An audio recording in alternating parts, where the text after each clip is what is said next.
Hello, Internet. Here I am again, trying to finish the Halloween headpiece that I started last week. So, here's what we're working with. I made this whole, what do you call it? A headband, attached some skewers to it, and some beads. I was, at the end of last week, not entirely convinced with the whole thing. I feel like there's a little bit of sort of slack in the beads that causes tiny gaps between the sticks, and I don't know. But since all the Halloween parties this year are gonna be digital anyway, like real life Halloween parties just not gonna happen, all people are gonna see is this thing through like a grainy webcam. So I decided not to be too antsy about it and try to just continue with it. So what I want to make today is a skull that goes here on the front, as you can see in the sketch that I made. Looks like some kind of maybe bird skull. Like bird skulls seem to be kind of popular in this kind of aesthetic because they're like pointy right over your forehead. Maybe it's gonna be some kind of other fantasy skull. I'm not really sure yet. And also, I will need to add some flowers around the edge to sort of cover that up. I didn't have them last week. I bought some, I spray painted them, so they're ready to go. But the plan right now is to start sculpting, because I plan to be sculpting it out of polymer clay, which will have to go in the oven. So while that's in the oven, I can work on gluing some other stuff, which I think is reasonable workflow. So, here we go. Welcome back, Yukimiko. You're always here. It's much appreciated. So I'm just gonna look at some pictures of animal skulls to get a feel for what it should look like. I just googled animal skull, and there's a lot of different things here, and I don't think I'm gonna do all of them, but definitely this whole ram skull stuff is not really an option, but I mean, it would be great as a headpiece. It just doesn't fit on what I'm doing right now. But these kind of small skulls are kind of cute. What is this, some kind of dog or a cat maybe? Probably a cat. Something like this. Basically, I think I'm only going for the upper jaw, so it sort of rests on my forehead and that's it.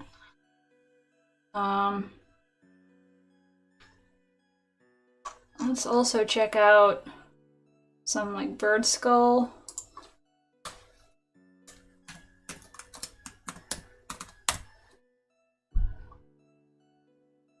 So here we have that pointy thing. That would be fairly good for this design. So it seems that what you need to make a kind of convincing skull is like a bulbous shape with two eye sockets in it, two holes for the nose somewhere, and an upper jaw of some kind. So, I think I'm gonna do something bird skull-ish. Maybe it's not gonna be an entirely accurate bird skull. If it turns out looking absolutely hideous, I'll just make up a fantasy animal and say that that's what skull it is. But it should look vaguely skull-like. I think I'll succeed at that at least. So I've already grabbed my clay. I'm just using like Fimo or Fimo, whatever you call it, polymer clay. And you might have also noticed I've got a bottle of baby oil, which might seem a bit unusual for sculpting, but the thing is, this clay is old. Like, some of this I got when I was maybe 10 years old, and it gets really sort of dry and brittle. And the thing is that you can revive it with oil. So I've got like just tiny amounts of baby oil. So this is some clay that I already revived a couple of years ago, but it's probably gone back to being really crappy. See, it just sort of breaks apart. It's not flexible. So what I'm gonna do is just take whatever amount I think I need and try to sort of knead it together with some oil. And that should get me something that works. So what amount do I reasonably need? I've got a skull that's maybe about, I don't know.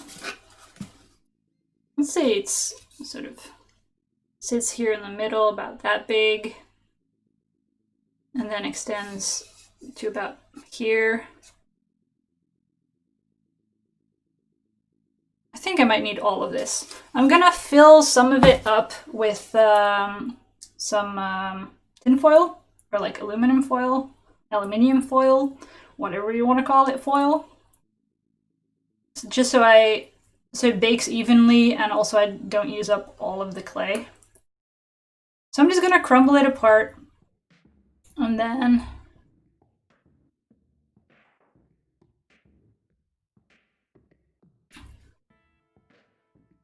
I'm gonna just take a bunch of it. Actually, I can just do it on here. I've got a knitting needle that I'm gonna dip in the oil, and the oil is just gonna sort of stick to it and slowly release at the bottom. You can get I'm really just putting tiny droplets of oil on it.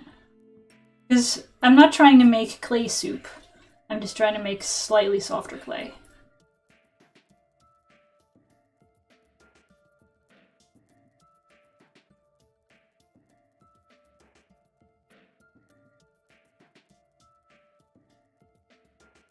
I think that might do.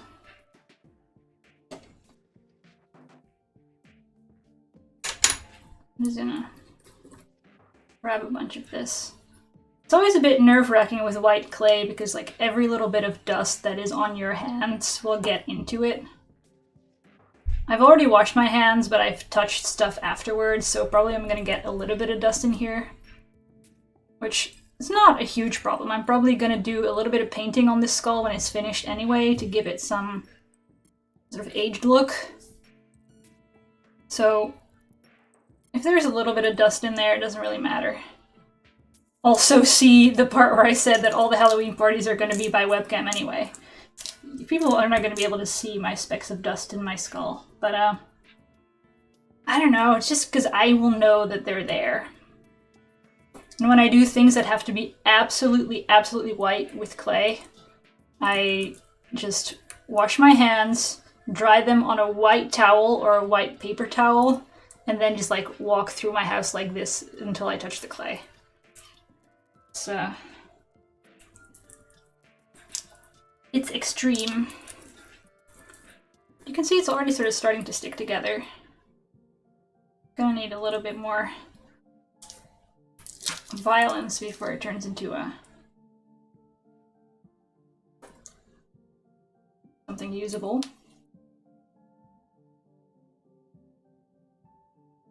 And you're just sort of trying to smush apart the pieces that were sort of the clumps.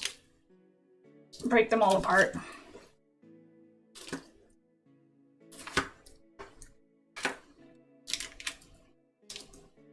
And eventually it becomes perfectly usable clay. And I absolutely love this trick because it means that I can make something like every other year and keep using the same leftover clay that I've had ages.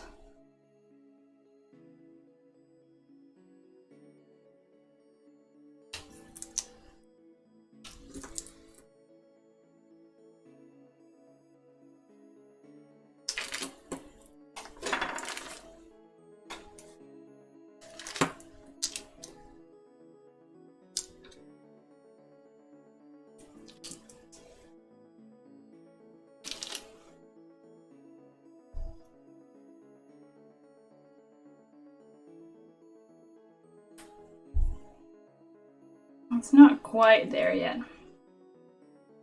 But it's starting to break in places that, like, aren't the original clumps, so it's starting to stick together.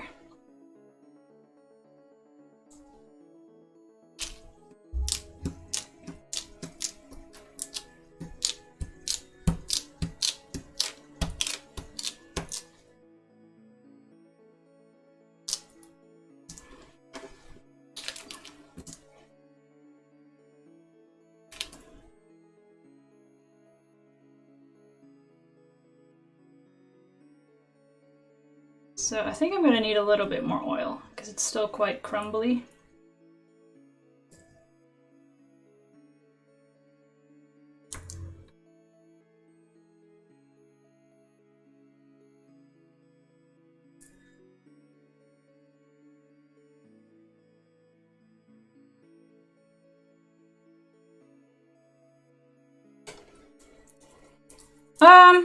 It is a bit of hard work, depending on how much it's dried out.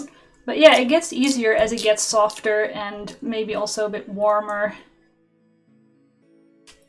Maybe it helps if you pre-warm it in some warm water, but I don't know.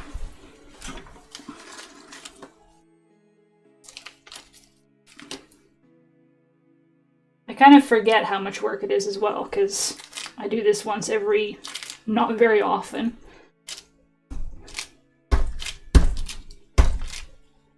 But it's starting to stay together as a single lump, so getting somewhere.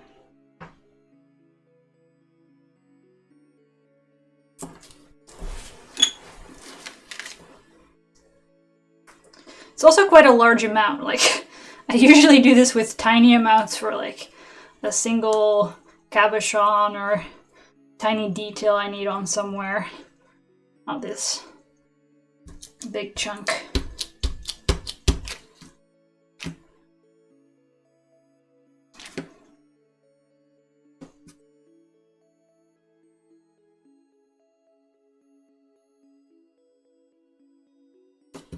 Hey, I'm gonna get some exercise out of this, I guess. I'm just gonna break it into smaller chunks and maybe knead them individually. And at some point you reach a stage where you can start rolling it like that. And that's when it really picks up, because you can just roll it and fold it over. And roll it and fold it over and roll it and fold it over. Till you've got most of the clumps out.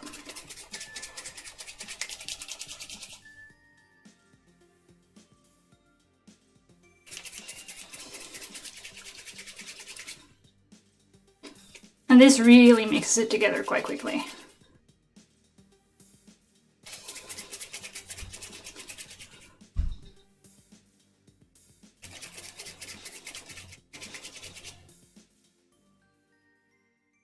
Still not quite stretchy, but it's getting there.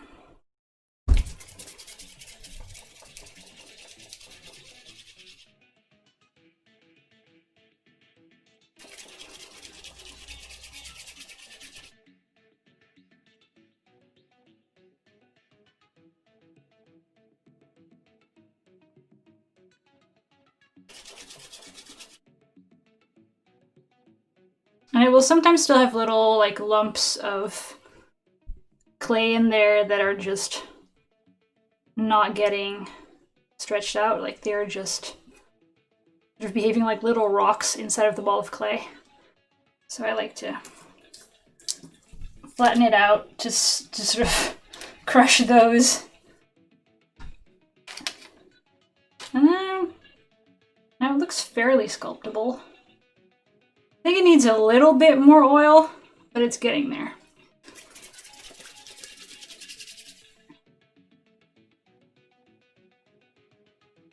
Now I can also just flatten it out a bit. Put some oil on one half and then just fold it over.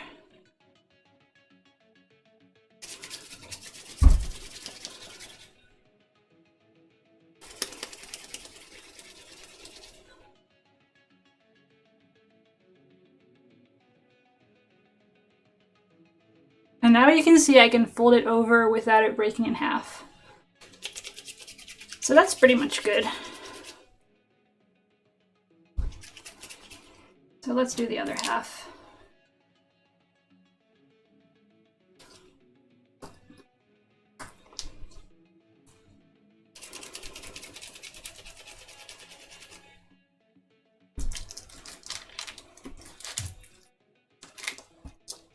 This is a bit of a bigger piece.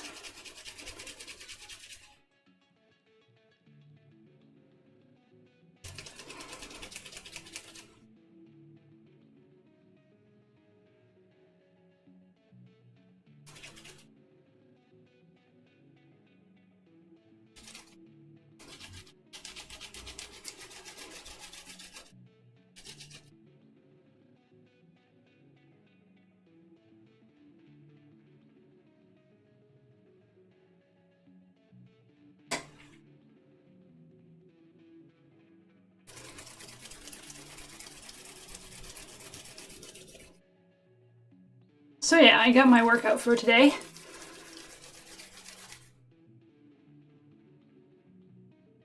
So are you making anything while you're watching? Maybe sewing something or...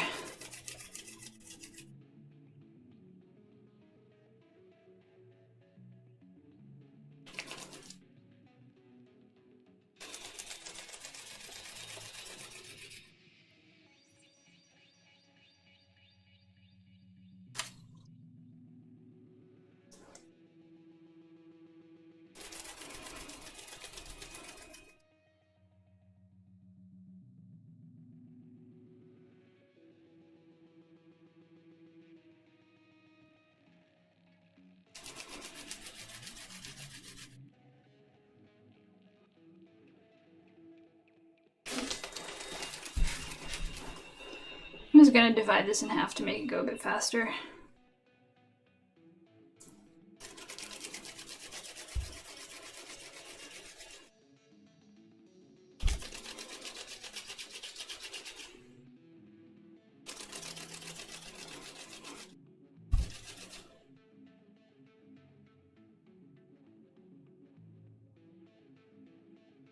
We also mix it together with this.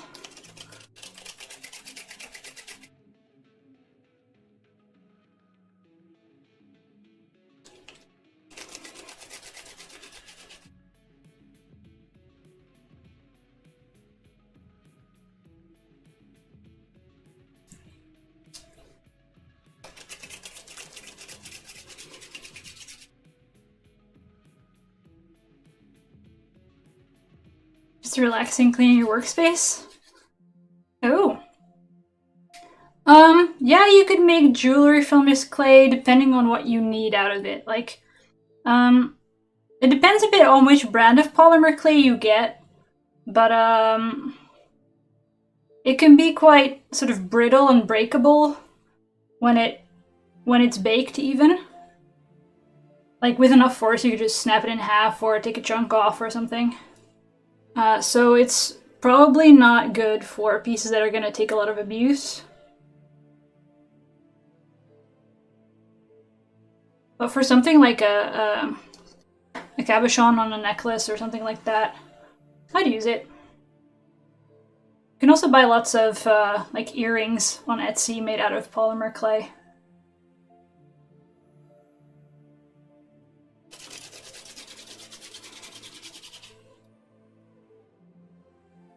I also considered making the skull out of polymorph, which is more like a plastic that gets really soft at about 60-65 degrees Celsius. So you just chuck it in some hot water and then you can shape it. Thing is that it's really difficult to get details into it because as it cools it firms up and you sort of lose the ability to sculpt it.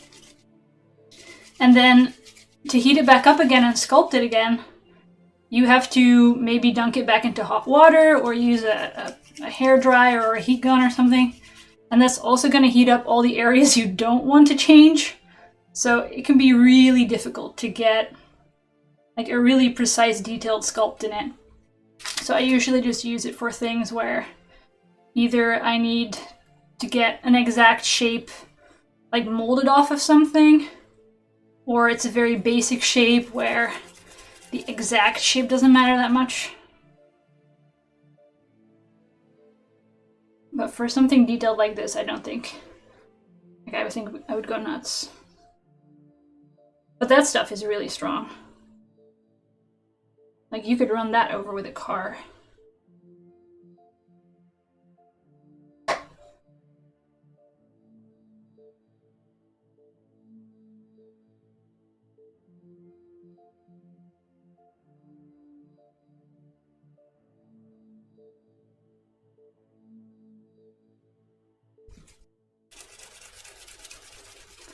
Alright, I think we're there.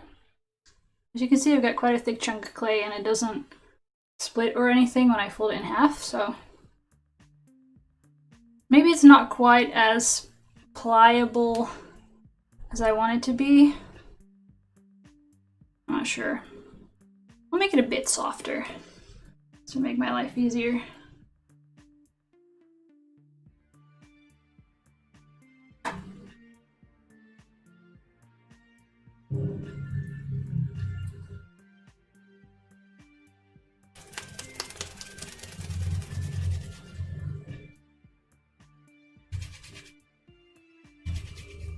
It's only Fimo. That's not crystal art. I thought about making a dragon queen crown. Ooh. So yeah, I think that could work. You mean like sculpting a crown out of this stuff? I wouldn't, and then putting the gemstones in. I wouldn't do a full sort of headband out of this, because once it's baked, it's quite brittle, and I'm not sure. Like, I'd be afraid of snapping it in half if it's too sort of long and thin. But I could definitely see. Well, you could put a metal wire or something in it to firm it up, or you could just use some kind of firmer base that you've got, either metal or some plasticky thing, headband, and then just sculpt this on top of it. And that would be fine. Like, it's not super breakable, but it doesn't have much, like, structural integrity. I'm not really sure how to describe it. Alright, I think now it's a good consistency.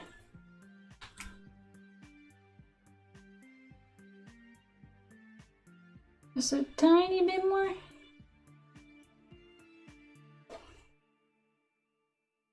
Now let's start sculpting some kind of skull out of it.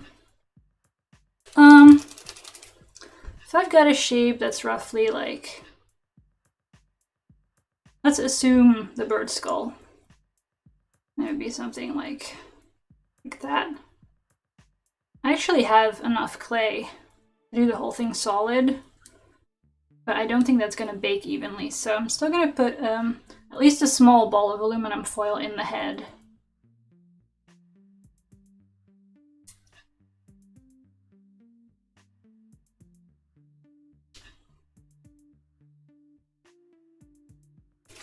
Let's see.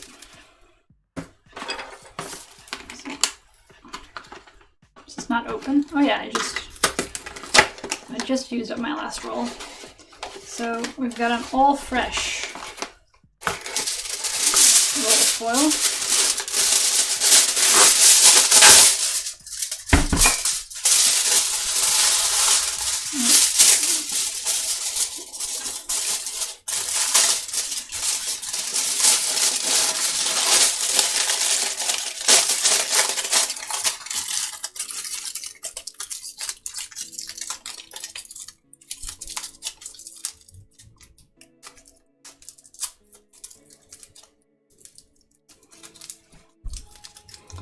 Let's see, what's a good shape?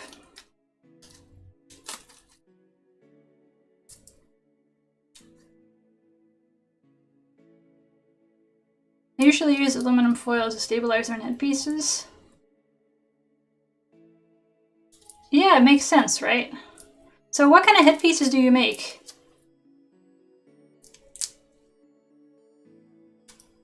Sounds like you could help me out here.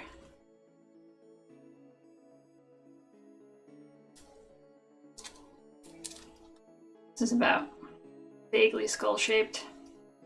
I'll just take this bit off.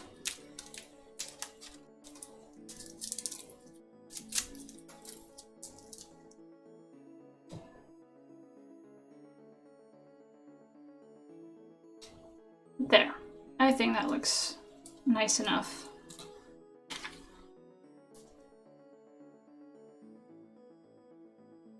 Already some like bits of dirt in my clay, and I don't like it.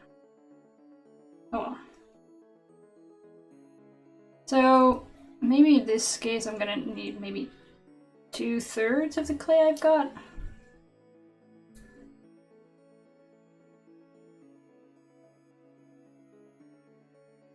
Oh, and by the way, this this black thingy, it's a piece of baking sheet.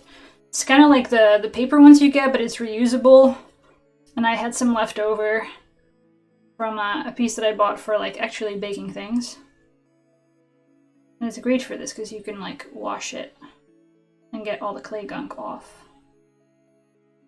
before putting new colors of clay gunk on it.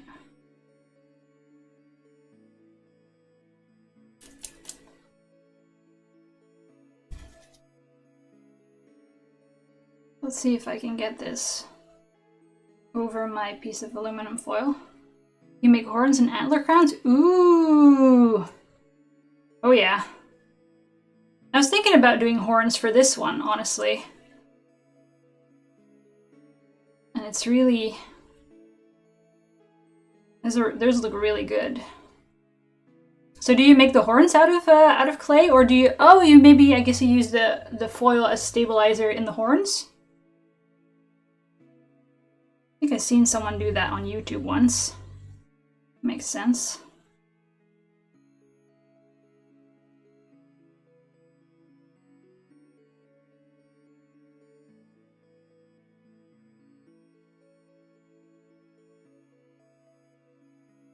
Let's see.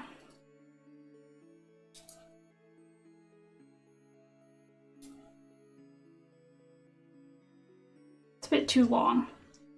Oh, and I don't care if the bottom looks like crap, because that's just gonna get glued to the headpiece anyway. You won't be able to see any of that. Oh yeah, I've wanted to make horns for a while. I started making horns for Maleficent cosplay at some point. I never finished it though. I think I still have the horns here somewhere. Hold on. It's time for a horn break.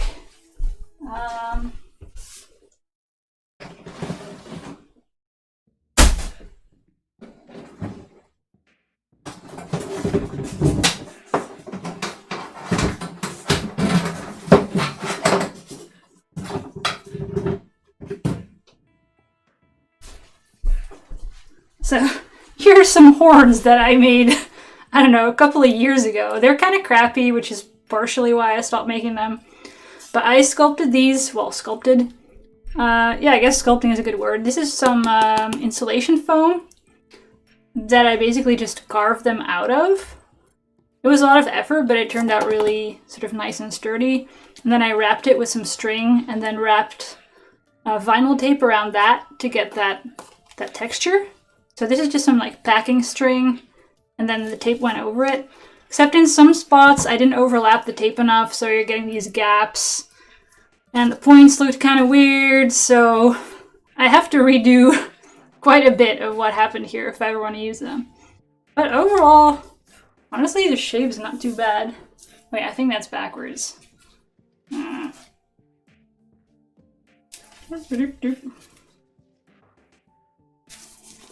Something like that for Maleficent. I don't know. So yeah, I have minimal experience making horns.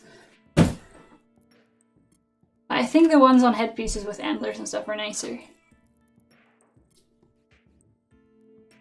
Fittings are mostly outside, so the paper bases go soft very easily. Oh, right. Oh god, now I've gotten black dust. Clearly! I just got a bunch of black dust on my fingers and it's all stuck in the clay now. I should not have opened that box. That was a mistake. Maybe I'll even just take this layer of clay off, flip it outside out, or flip it inside out and put it back on. Because this is just garbage. Alright, absorb all the dust from my fingers, please. And then we'll just... screw this. Flip it over. Oh, now the texture is crap on the back. Alright, I just need it all together. Jeez.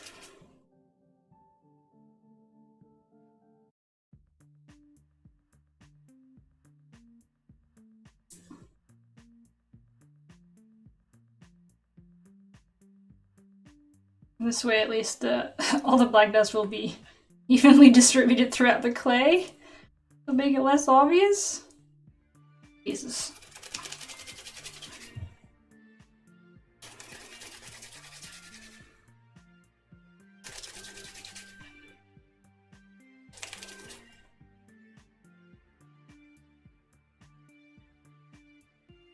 paint wash them and then attach them with Warbler or EVA foam. Yeah, that I was gonna attach them, like screw them to some kind of headband or something. And then I was gonna do, you know, Maleficent has this kind of turban that she wears. I was gonna sort of first attach it to a headband and then wrap the turban all over it. Oh, there's still so much of that dust in that clay. I should not have gone and touched things. Oh well, I'll have to do a good paint job.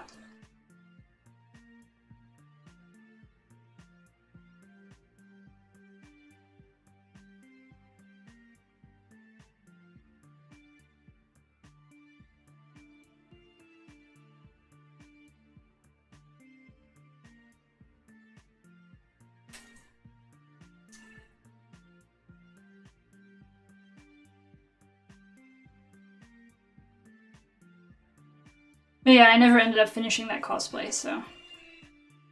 And like, until we have some sort of normal world back, I'm not going to either. This is way too long. I'm gonna take some of that off.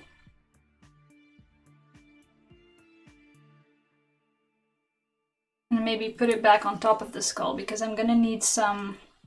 I need reasonably deep clay to be able to get the eye sockets in, so. Pottery class, we use small pieces attaching one after the other to smooth them out. Yeah, you mean that sort of layering thing? I think I've watched enough pottery videos to know what you're talking about. I have plenty of UFOs. They're not all as easily reachable as this one, because at some point I was like, this is unfinished, I might finish it at some point, and chucked everything related to it into a big box. And then never opened it. Actually, the broomstick I bought as that was going to be Maleficent's staff is now, currently, as we speak, holding up the webcam that's over my desk, so... I ended up using it for something. You know. That counts.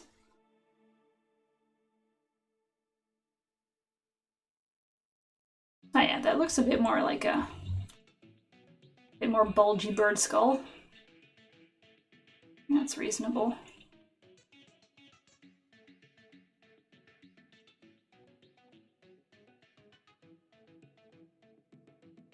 I think the shape from the top is, like, looking at it like this, it looks good. It just needs some work on, like, the sides and the bottom.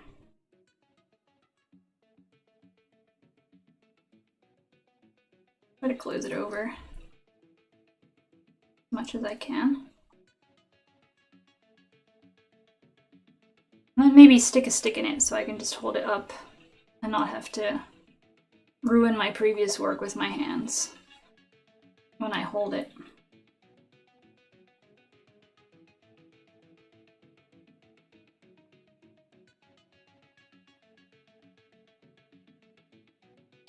I'm going to use a tiny amount of clay to close up the back.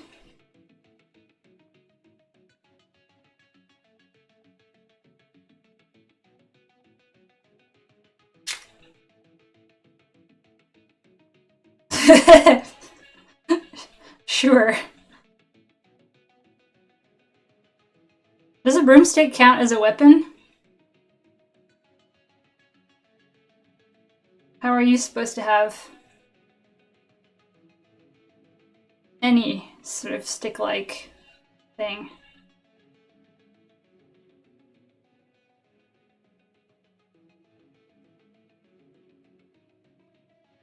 I feel like I'm already ruining it by holding it.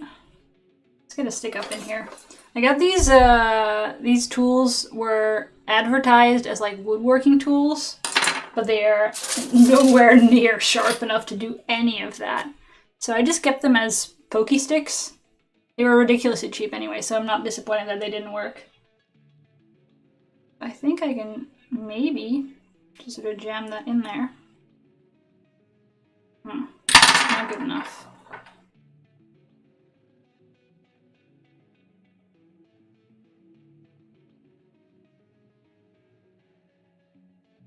Depends on the length of the stick and the material. Sure, that makes sense. And maybe whether there's any sort of padding over it or not, I suppose.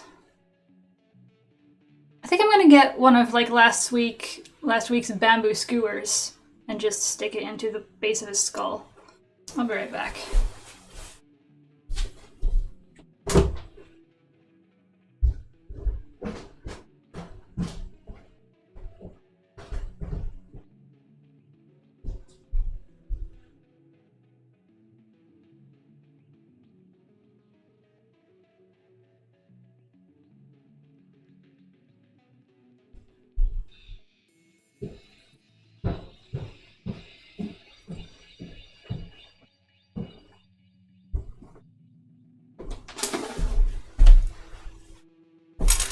Alright, let's do this.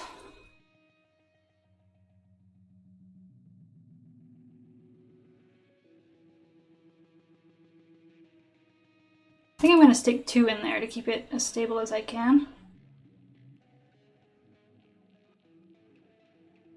There we go. Something to hold on to.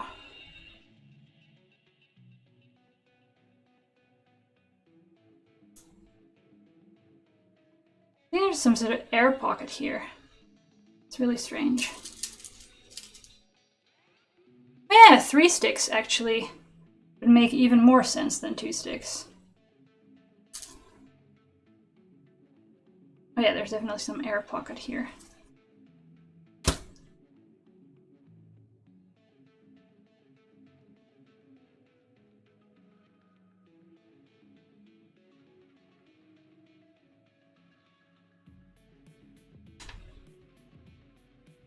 Alright. I want to get some kind of ridge going over the top of the skull.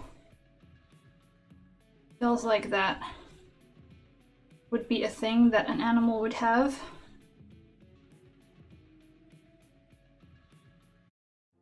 Oh, there's another air bubble.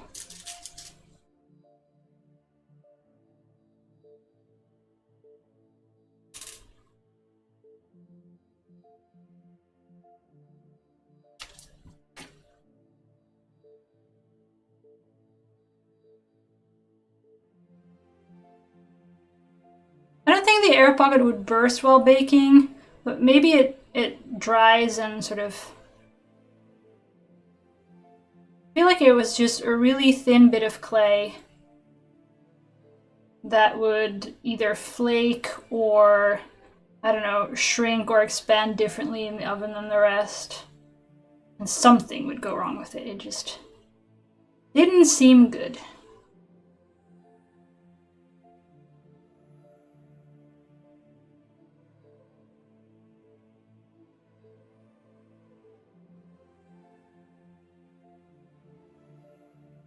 I think it's just from the fact that the foil ball is not perfectly even. So you're gonna get some parts where the clay I layered over it is not equally thick. Alright, let's see if I can smooth out the edges of those bits of extra clay I stuck on.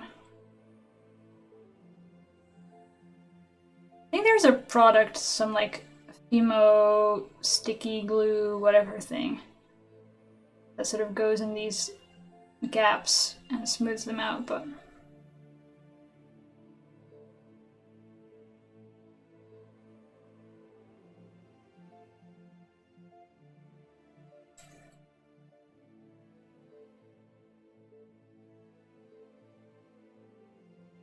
well, this is working reasonably well. To smooth out the seams.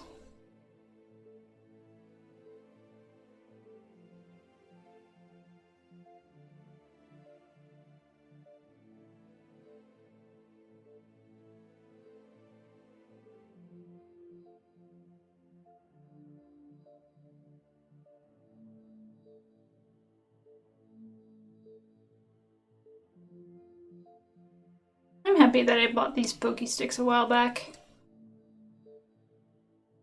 They were even advertised as like clay modeling tools, but I bought them initially so I could poke at like fabric corners. Like when you're turning a collar outside out or something. But hey, why not use them for their intended purpose?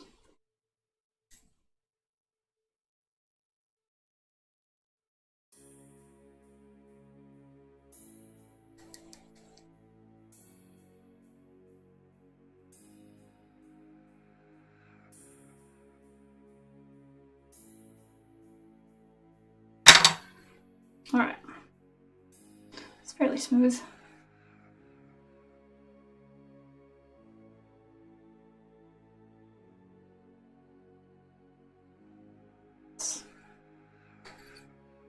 The poor fabric. Nah, the fabric is fine. It just needs to behave. And then, you know, if it just turns outside out the way I want it to, the stick will be gone in a second.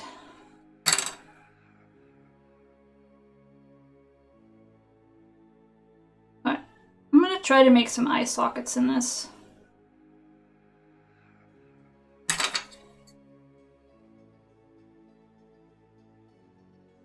I was gonna do it with my fingers, but I have way too long nails to make something like a smooth dimple. I cannot do that. Maybe with my knuckles, but I don't think they're small enough for this, so I'm gonna have to find something with like a smooth handle or something I can use.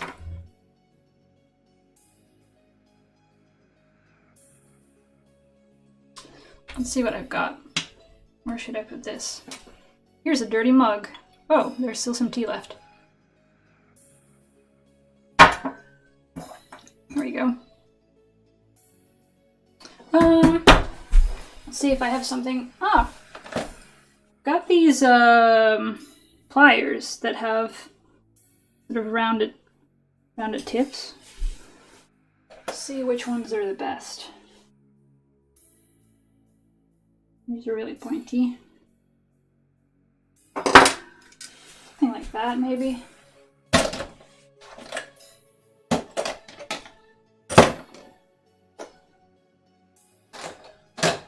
Or maybe a Sharpie or something. Hold on.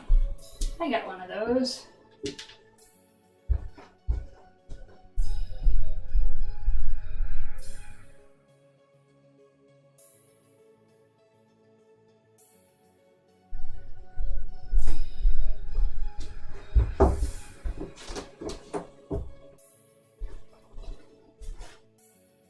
I could do 2 tiny rolls of clay and build the eyebrows? Yeah, I think so. I'm gonna probably do a combination. I'm just gonna poke some dimples into it and then build up the brow bones, maybe. So let's see. If I was an eye, I would go about here. Oh, I love this. There's a tiny dimple in the end of the pen, and it's making it look like there's actually sort of a pupil in the eye. Is this even?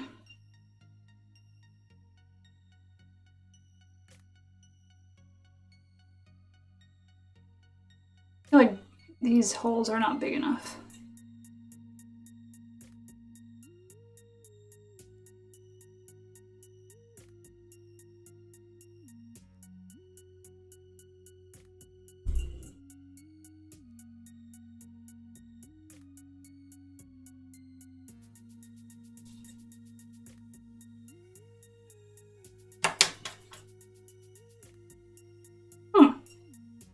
That's not too bad. They're still a bit small. Let me compare it again to the bird skulls. Yeah, this is definitely takes up like half the side of the skull.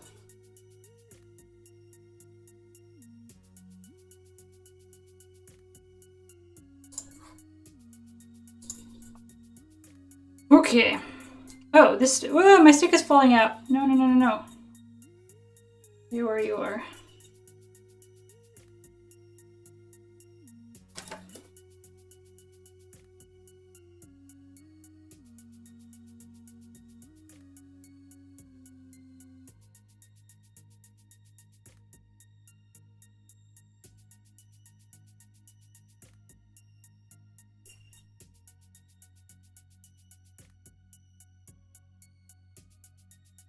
think something like that is better.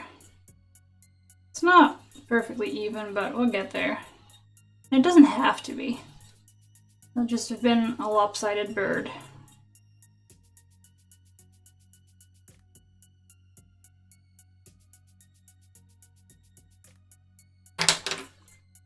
I think once you paint that, it's going to look a lot better as well.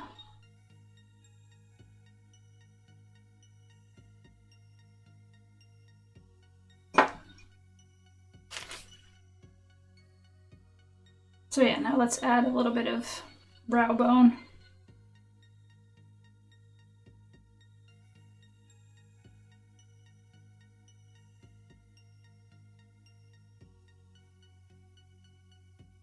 There's so much dust that got into this clay, it's crazy. I'm never making anything with white clay ever again. This is too much, actually.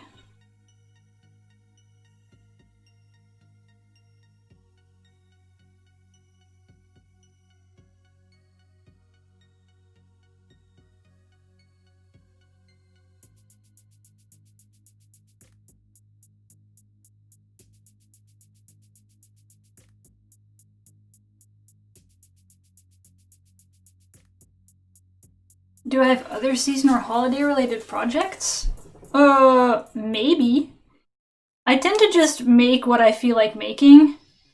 I don't specifically plan it as a this is gonna be my holiday episode. But there's a decent chance that once sort of Christmas or something rolls around that I will feel inspired to do something.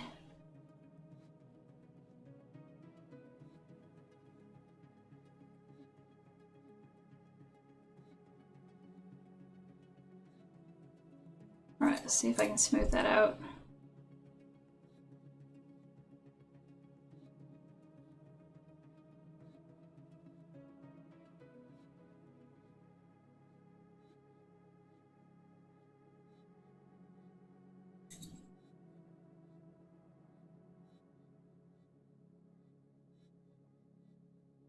Just sort of smooth it with the back of my nail. That's quite nice.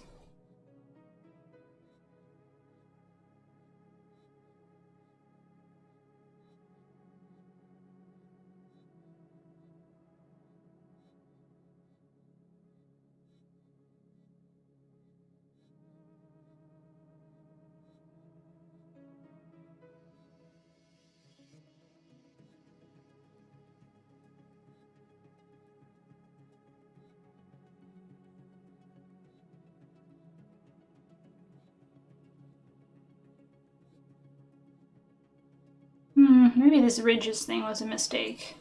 I'm gonna get this tiny seam line that I think is gonna eat some of the paint and make it stand out.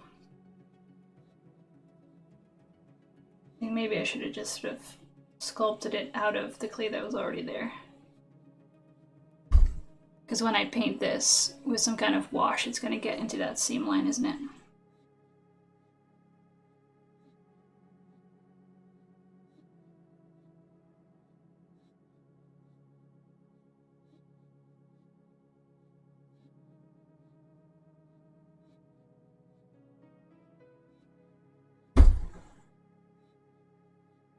See if I can get the seam line entirely away. I'm not sure. You have to push it quite hard to get it smooth, and that's going to distort the shape.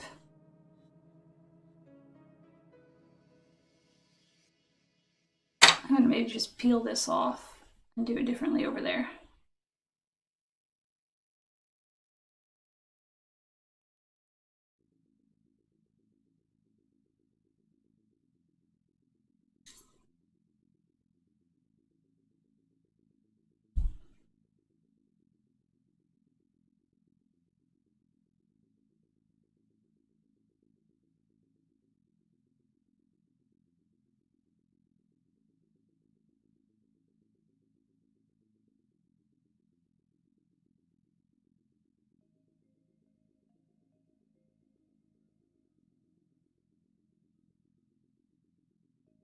I think this one is looking pretty decent now.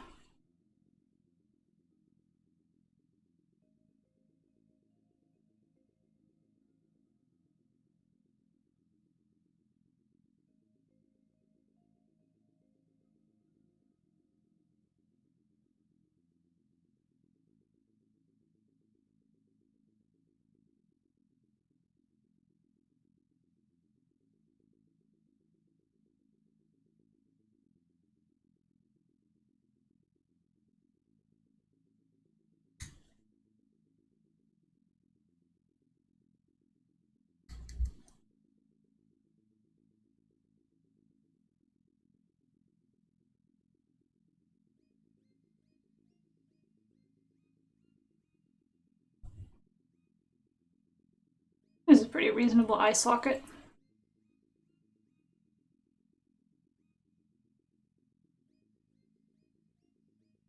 See if I can get the same on the other side.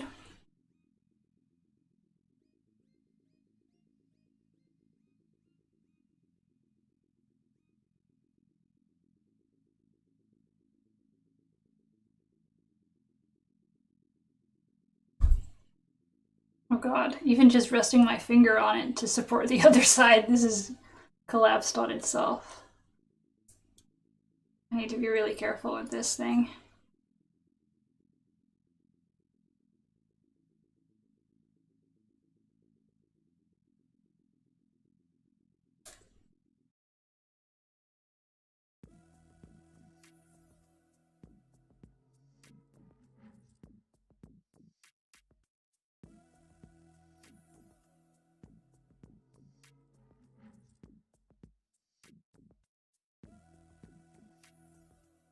I'll be honest with the holiday thing, Halloween is by far my favorite, so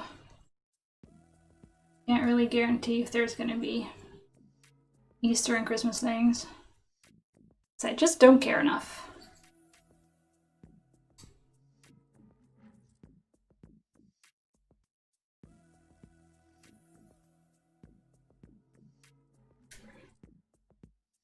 Gotta make sure he's at least a little bit symmetrical. Like, it's okay if he's a slightly damaged bird, but not if he's like has some kind of he's no like a bit damaged, yes, mutant, no.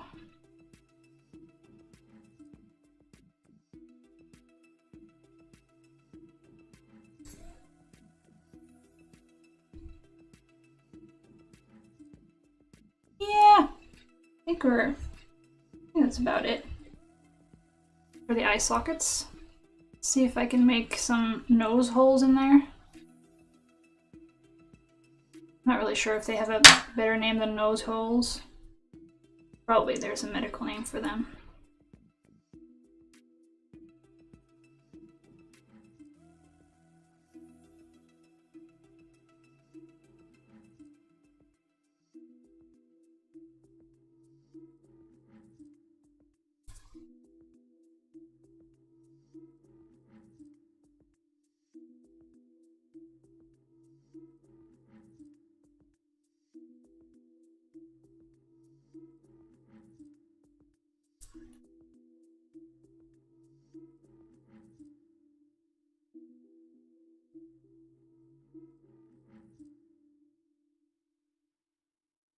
Alright.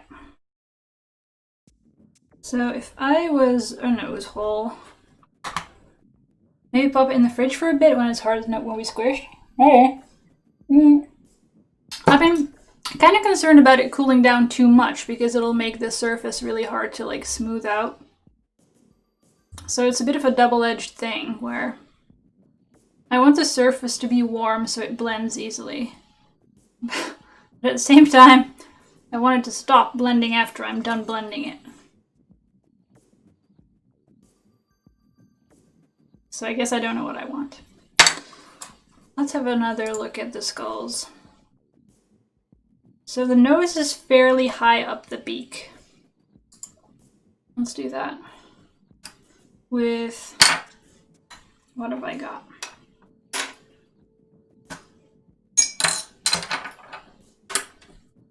Maybe with this guy.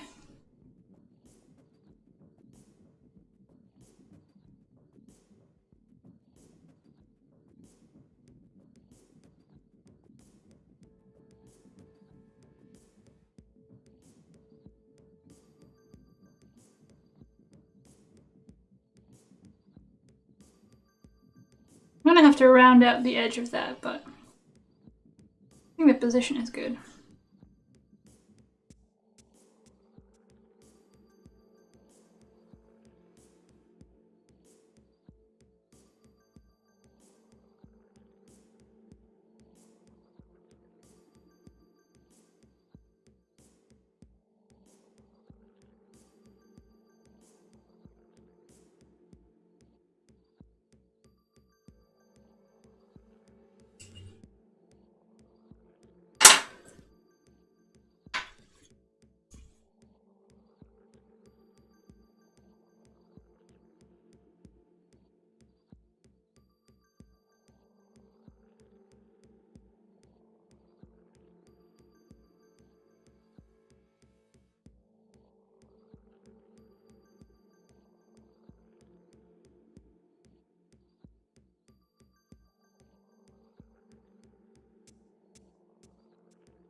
This is not too bad, really. I thought I would kind of suck at sculpting something vaguely realistic, but it's turning out better than I expected.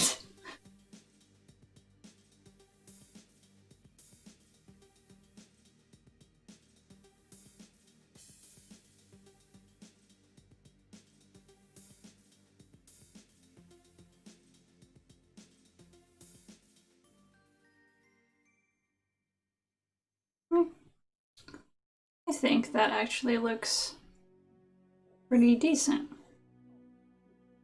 honestly. I think that's the main shape just done. Now it's just sort of smoothing and detailing. I think I'm gonna, at this stage, preheat the oven, because I think I'm not too far off finishing this. It just needs to be like smoothed out a little bit. So I'll be right back. I'm gonna just preheat that to, how much was it again? 110 or 120 or something. Most of the packets seem to say 110.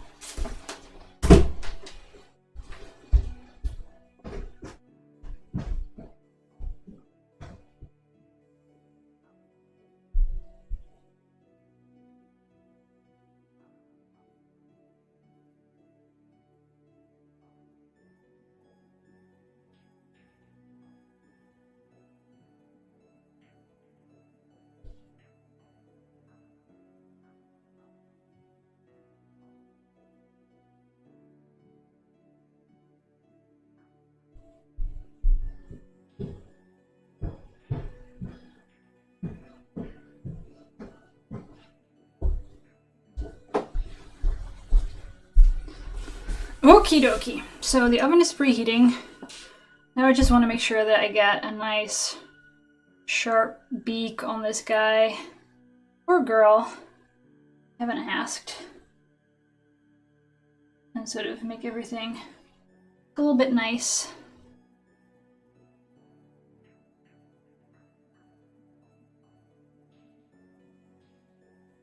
And vaguely symmetrical if I can. But having a bit of texture on it is actually a good thing, I think.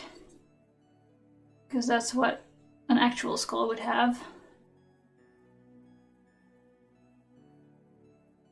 I'm just going to try to smooth away the last sort of seam lines on the bottom.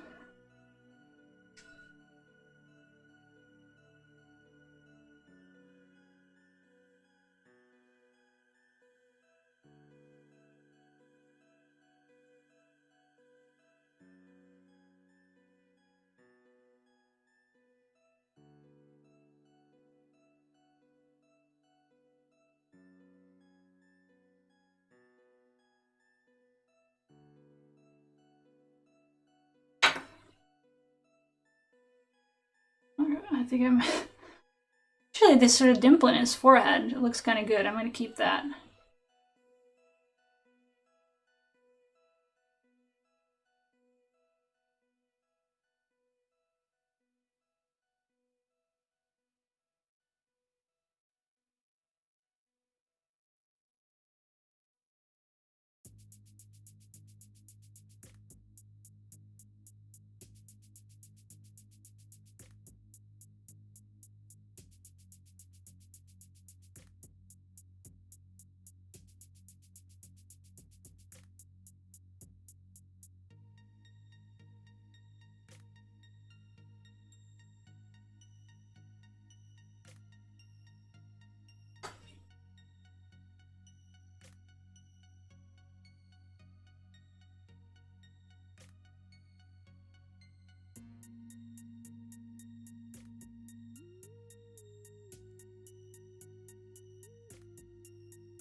Oops, you can't actually see any of what I'm doing at this point. Oops.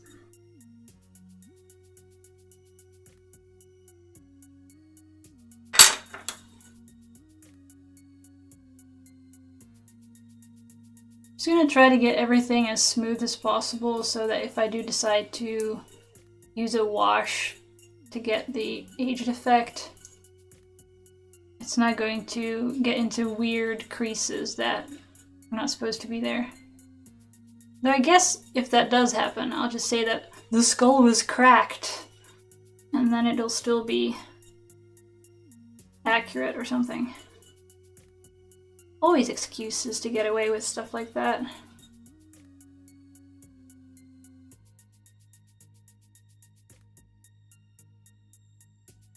Oops. Gotta get the bottom a little bit smooth. I can already hear the oven beeping, so I guess it's time to pop him in. Let's put him on his sheet.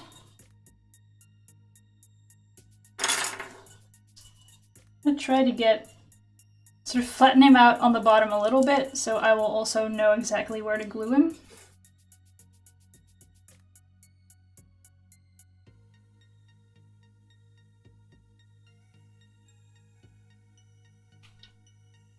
I think that's it.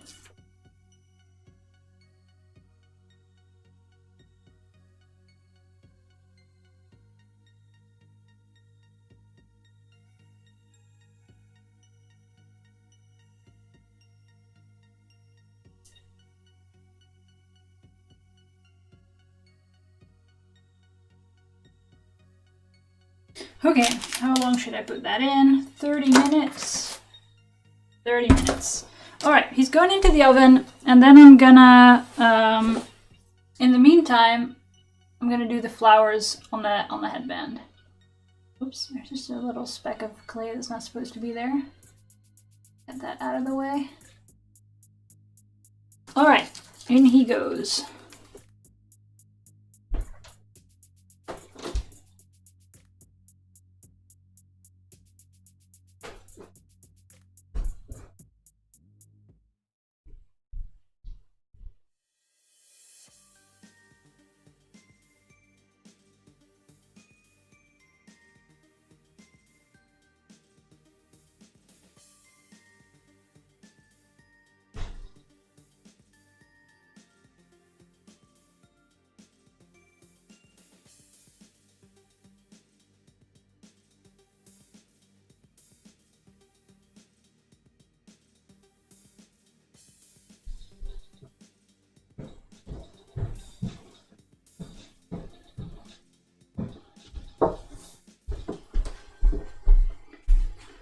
Okay, so much for the actual sculpting. Let's get this stuff out of the way. And super glue, or not super glue, hot glue some flowers to a headband that needs it.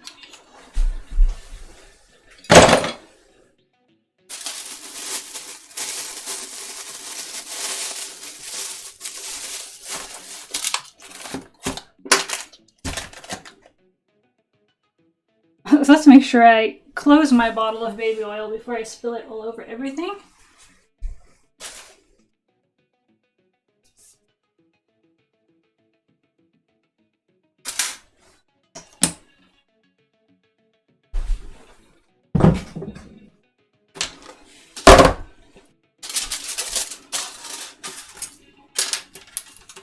All right, so here she is.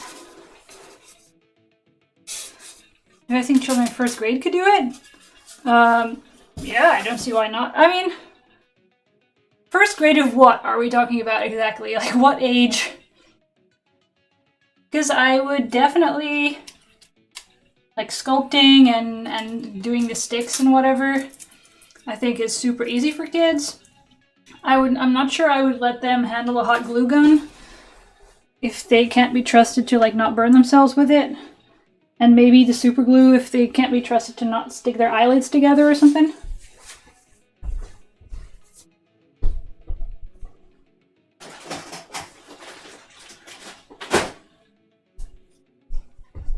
So maybe use different glue with kids?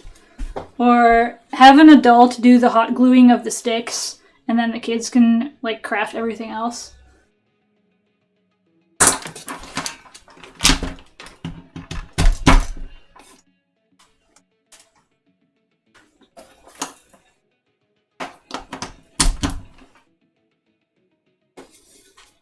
clay. Oh yeah, they definitely, yeah. Like, you shouldn't eat it. I think that's bad. And you should wash your hands after so you don't end up like indirectly eating it. But other than that, it's pretty simple stuff. Like, I was given a box of this clay when I was like 10 years old, so I'm still alive. So that could work. So I got some sticks of blossoms that were pink when I bought them, but they are no longer because I spray painted them. I've also already plucked a bunch of them off, so it looks a bit sad right now. But hey, let's see. Here's a bunch of flowers.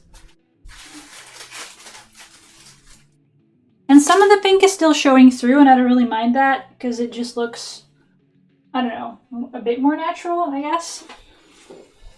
And I like the leaves that came with these flowers, like these pointy ones, quite a bit more than the other leaves that came with the other flowers. So I think I'm going to be using those mostly. I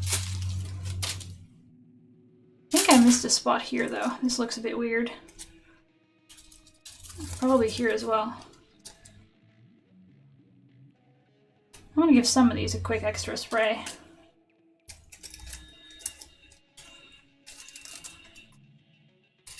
Let's cut that off. Where's my scissors?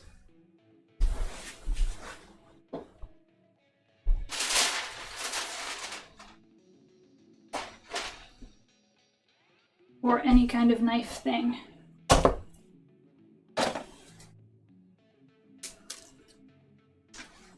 So let's see. This leaf needs a bit of extra spraying, as do these ones.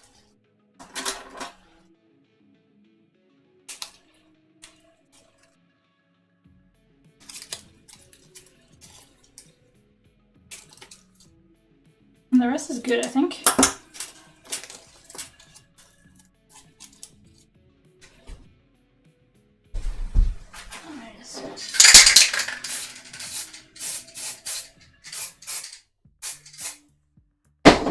Alright, that can just dry. In the meantime, I'm going to glue some of these on. So I gotta leave some space here in the center for the skull. And I think I'm just going to work sort of from the outside in, so I can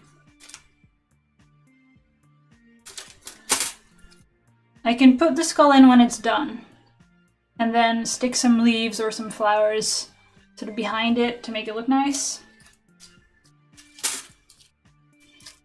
I'm gonna cut these stems a bit shorter.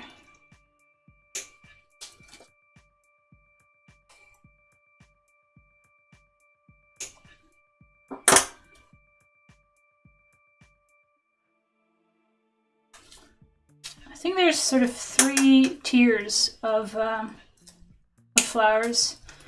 There are these ones that have just like 3 layers of petals, then these that have about 4, or they're slightly larger or something, and then the really big ones that are like this.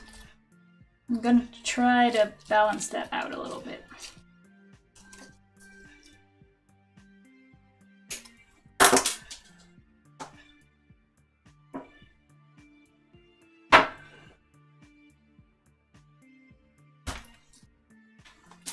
See. Is it good and melty yet? Seems to be good.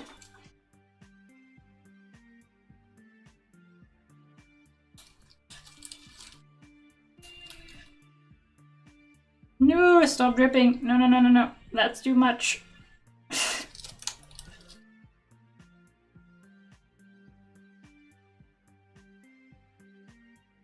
Alright, it's definitely working. I'm gonna just separate these leaves a bit.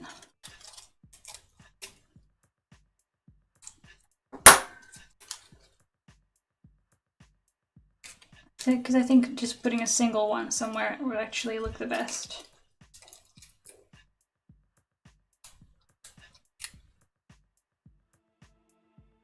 Just sort of like that.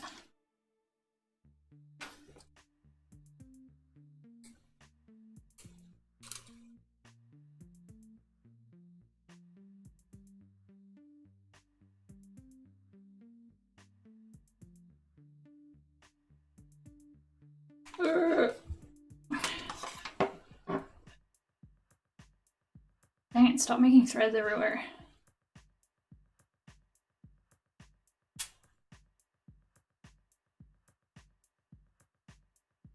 I'm stuck. I'm stuck in the hot glue threads.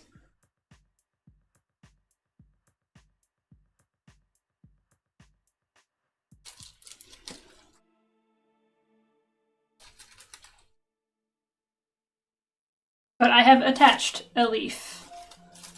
All good.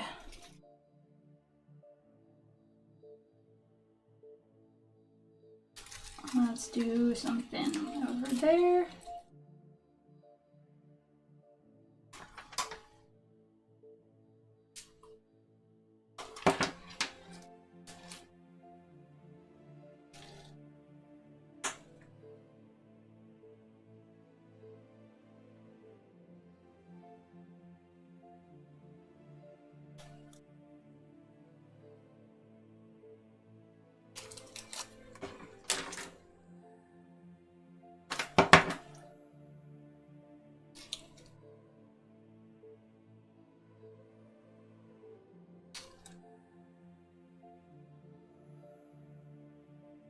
This is going pretty well.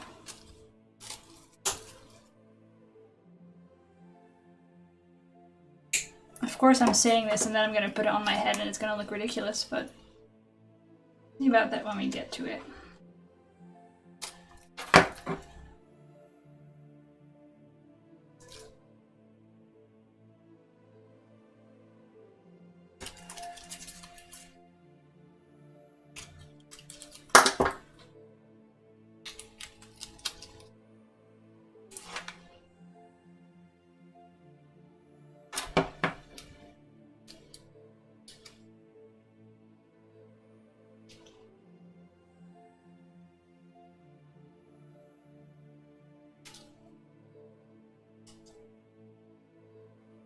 Trying to make it a bit asymmetrical because that's nicer, I feel, for this kind of design.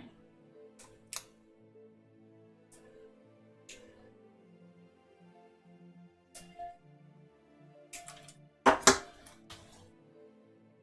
maybe also make some leaf, maybe a smaller leaf can stick right up.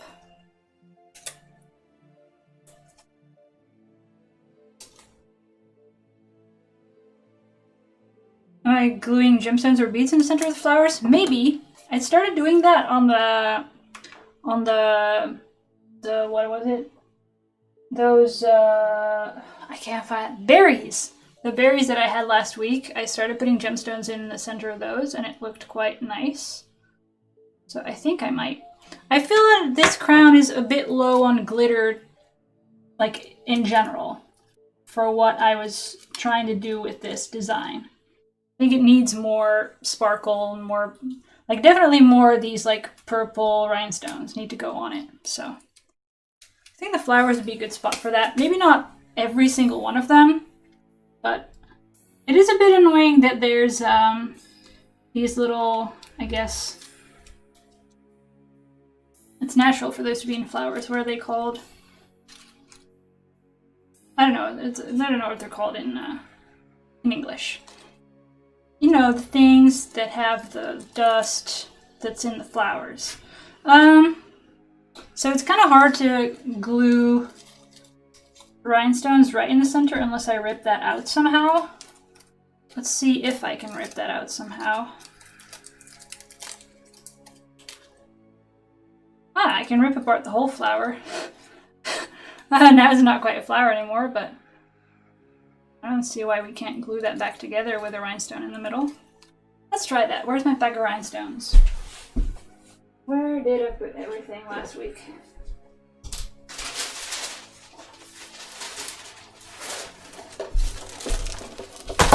Here's my box of crap. Whoops. There goes all the other leaves and things.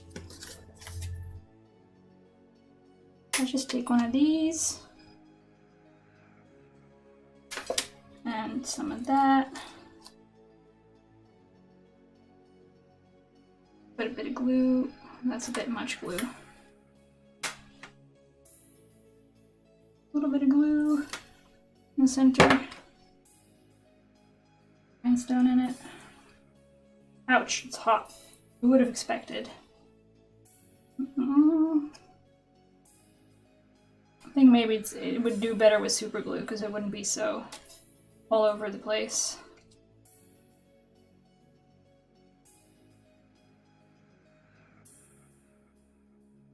I don't think I want the flowers to be glossy. I want just little bits of sparkle. So having gemstones in the center of the flowers is spot on, but I do want the flowers to still look like flowers. Yeah, there's just way too much hot glue around the edge of this thing. This I ruined, for sure. I think this is better with regular glue or super glue.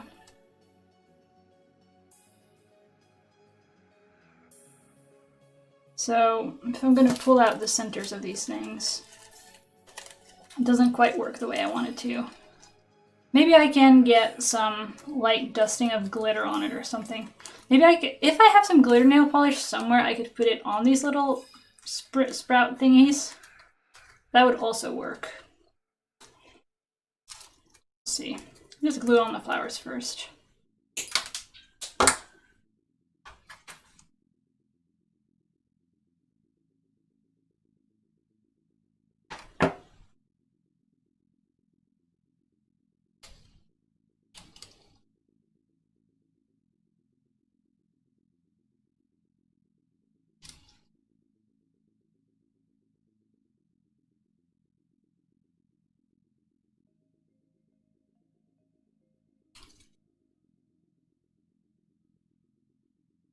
Pick a small one, maybe?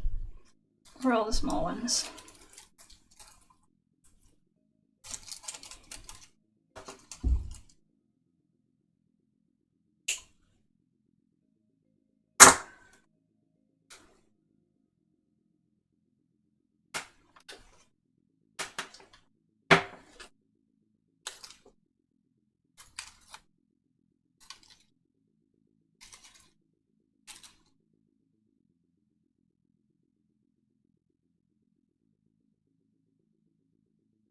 And I'm gonna just leave this gap open for now until I have the skull done. So let's do the back instead. Or let's try it on and see what it looks like.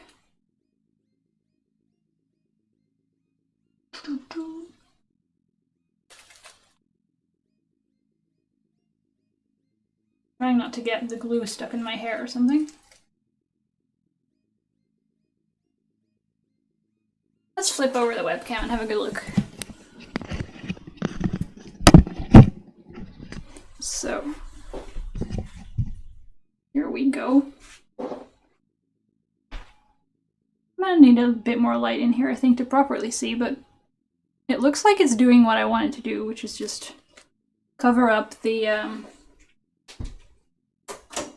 foam edge that I glued all the sticks to, and look nice in my hair.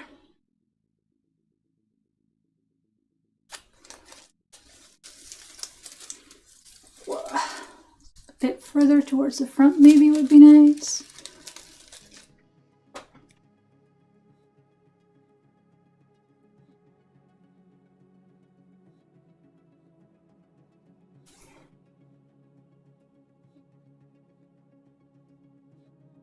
Yeah, I think it's coming together.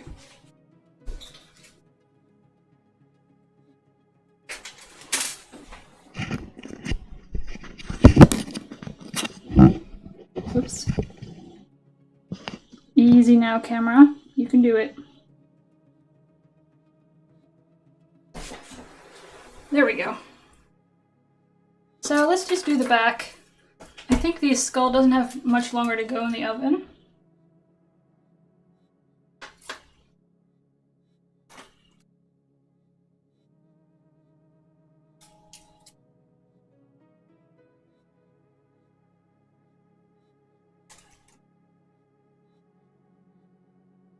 I need to put something, like now here from the back you can see the back of these flowers that look kind of bad. And that's going to be mostly covered up by the flowers on this side. But here I'm going to have the skull.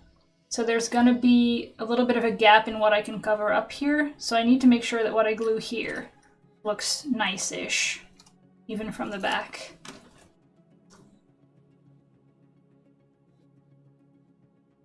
So I can't have like the stems of the flowers sticking out over the edge or something.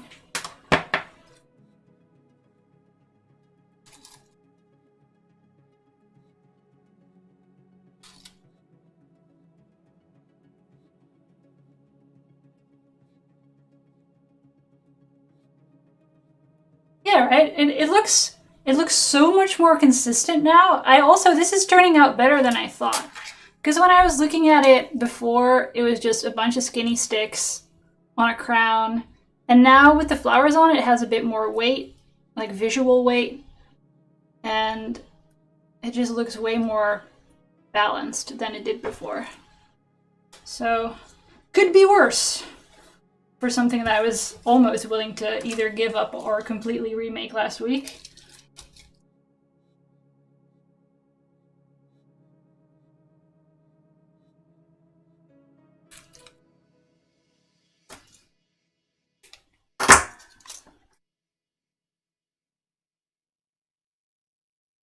I wish I had gotten the black hot glue somewhere though. Just couldn't find a store that had it, so doing it with the clear glue right now, but not optimal. I lost a bit of spray paint here when I peeled some of the bad plastic off of this leaf, and it looks kind of bad from the back. The other leaves don't have the issue though, so I decided to just Sharpie that a little bit.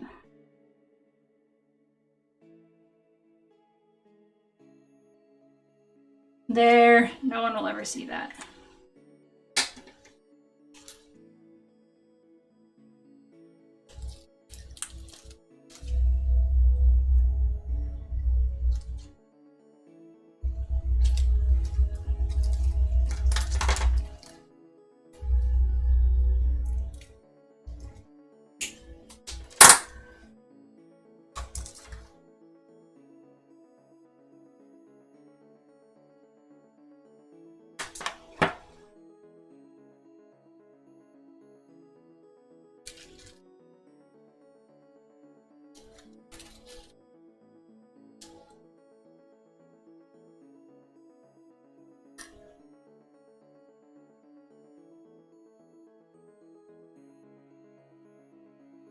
It's not quite as black as I would like it to be, I guess.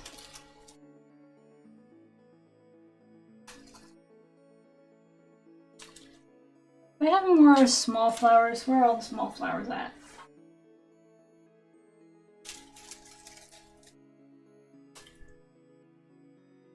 These are all big ones. Oh, here's one, but it looks really frumpy. This one's a good one.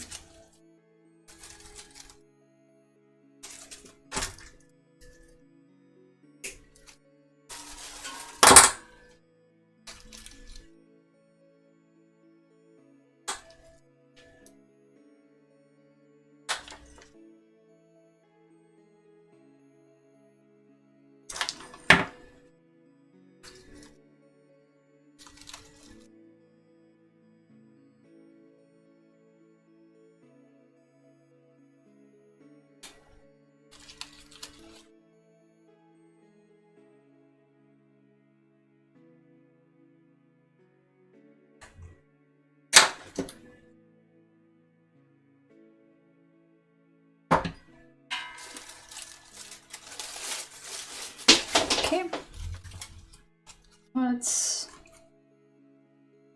I'll need another leaf somewhere here.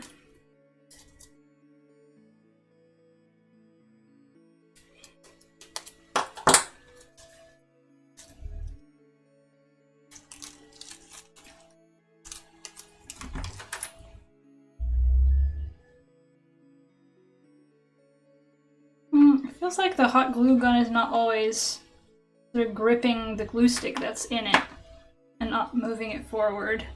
I think that might be why there was a little bit of tape stuck there. I got a little bit of tape in there, which might be to just make it more grippy. Is that why I did that? Could be why I did that.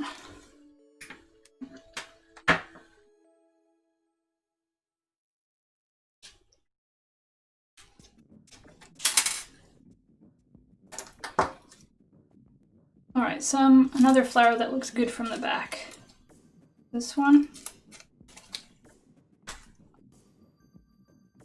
This one. Or maybe just a leaf that looks good from the back.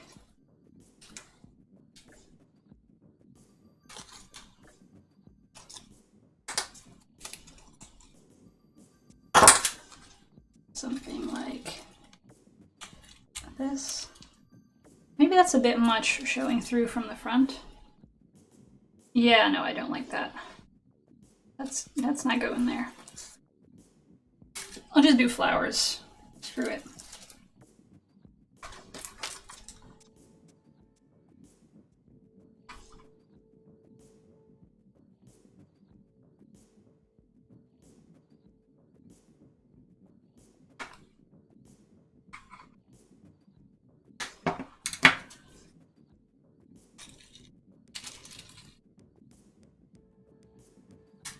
Let's make sure that looks good from the front, because I need a good backdrop for the skull.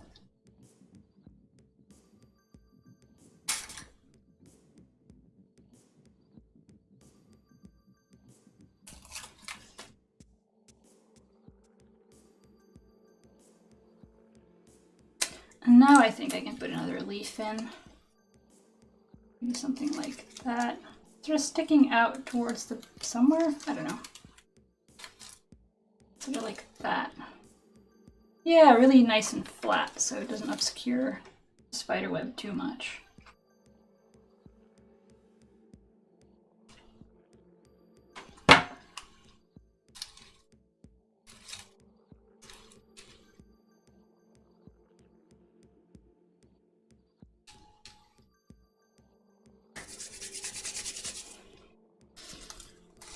Nearly there. Also, what time is it now? Yeah, I think we're about 10 minutes out from the skull being baked. So that's right on time. I need more hot glue though. Where is that? Where did I put it?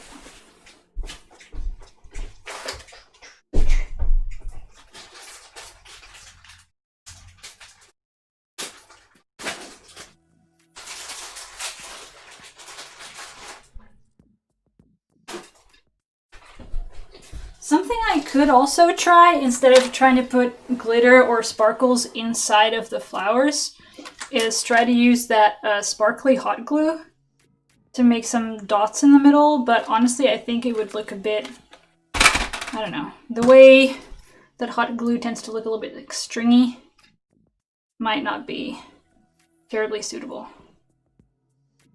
Whoops, now it's leaking.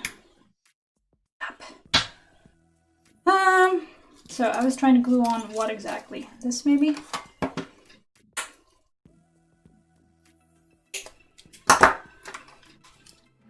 Maybe over there? Yeah.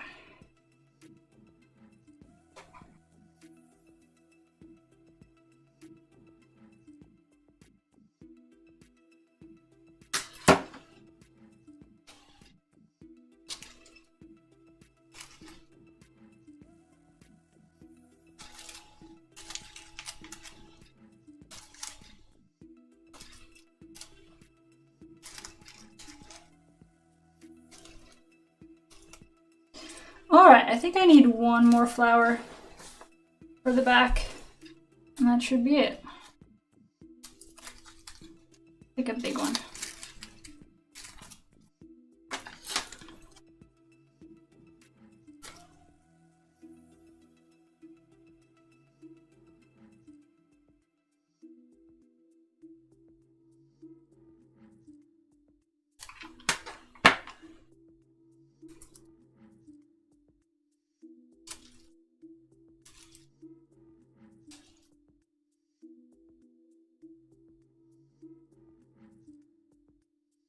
Okay. So now let's see. This one's actually a bit high up, right? Looks a bit weird. I'm gonna lower that down a little bit if I still can. Oh yeah, it seems to have moved even. Like the glue seems a bit stretchy there. Is that one of the last ones I glued down before I flipped it over? That's possible. So that's why that happened. Yeah, I probably need to wait for that to cool properly before flipping it over.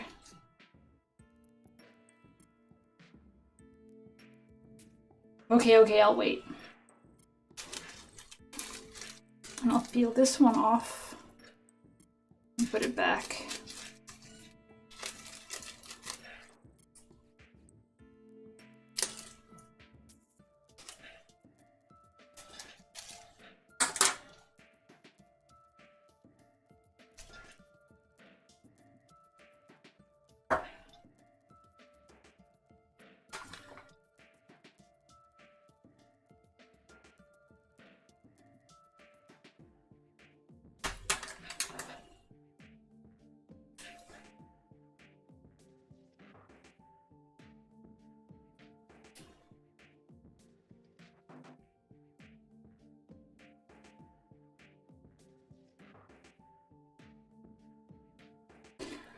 Okay.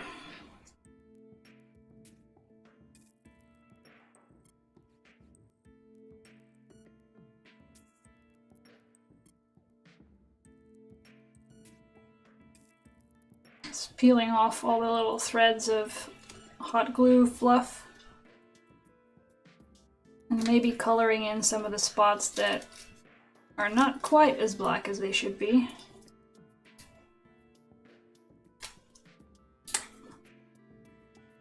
I could also, I guess, give it another spritz with the spray paint. But this is also working pretty well. Yeah, I'll just give another. I'm hearing the oven, so I'm gonna give this a very quick spritz with the spray paint, and then I'll be back with the skull.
So there he is.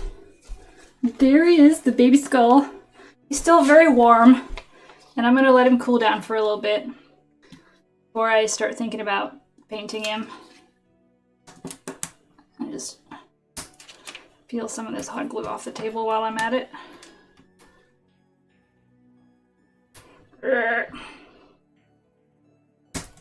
I think he looks quite white, but not super white.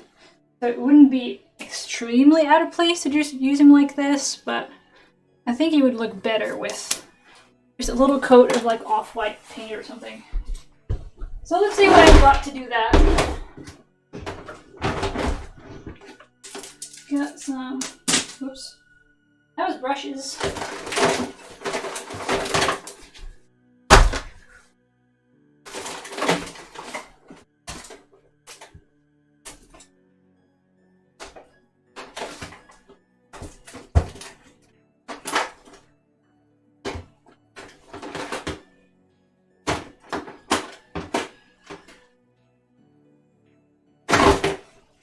Here's some brown paint that maybe I can mix in.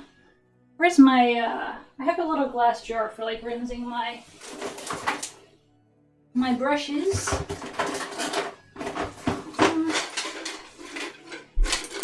Brushes. More brushes. I'll just get a glass of water and something to mix some paints on. Then we'll see what we can do with the skull.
Okay, I've got some old teacups that I can use.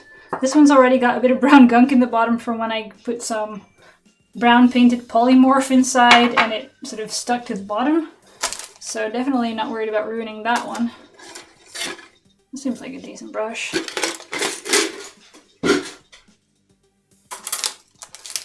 Not sure I'm gonna need those.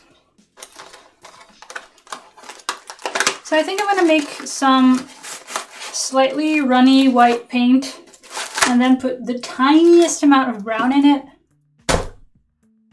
to get a little bit of an old-timey look.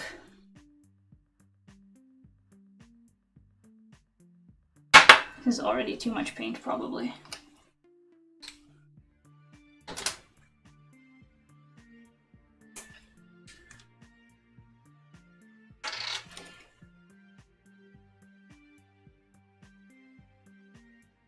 I'm gonna just touch the paint with the brush and nothing else. Because I think it's gonna be pretty dark pretty quickly. Oh no, this wasn't too bad actually. A bit more water in there. I need a bit more brown.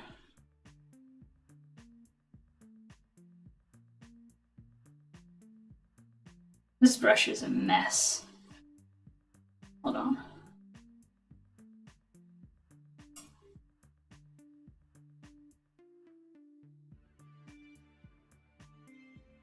I think that's too much brown.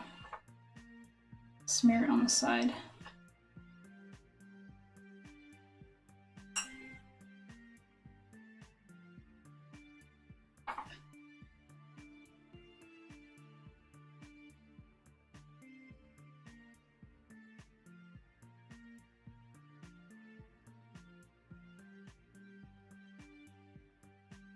Or maybe it was the right amount of brown. Maybe I need even more brown.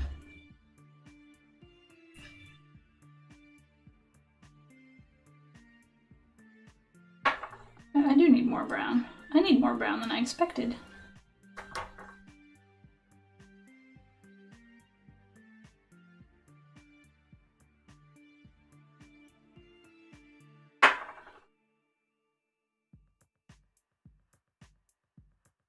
Oops, now I'm getting white all in there. I'm such a slob. Hold on.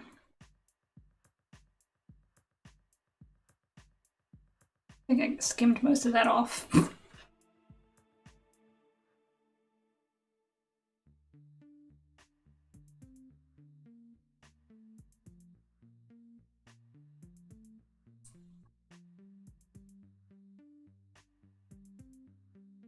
I think this is a decent color.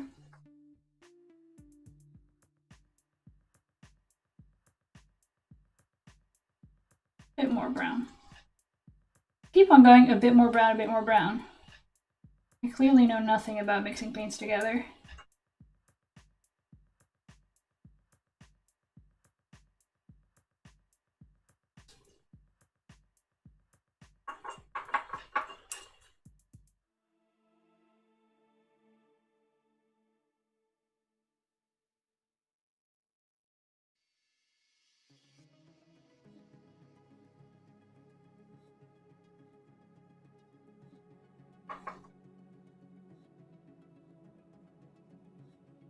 I think that's it. That's definitely brownish, while not being actually looking like a tree. That's gonna be it.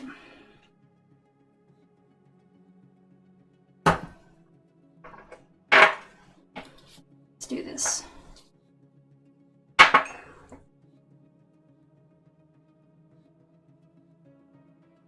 Oh, I'm gonna put my sticks back in. That's probably useful.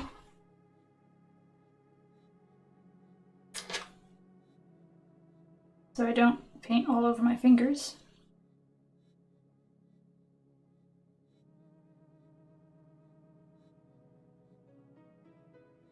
Quite thick, I should probably.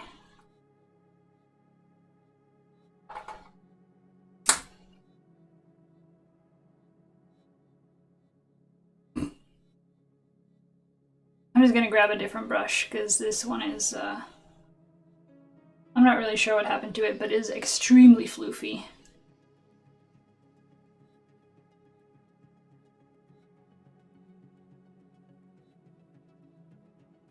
But it's very good at getting a lot of paint onto the surface very quickly.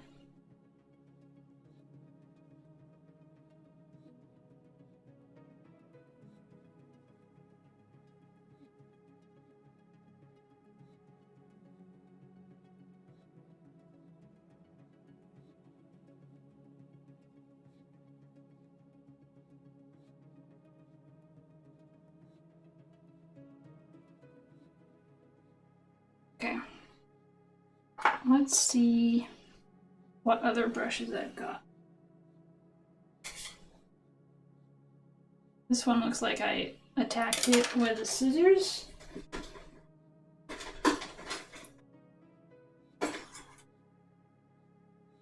Seems reasonable. Like all of these, I'll be honest, all of these brushes are super cheap brushes that I bought in some dollar store equivalent at some point in time. So none of them are going to be actually good. But some are worse than others, you know? And this one is way too stiff. So I'm going to grab a softer one because this is really, really textured. Maybe I'll open this pack.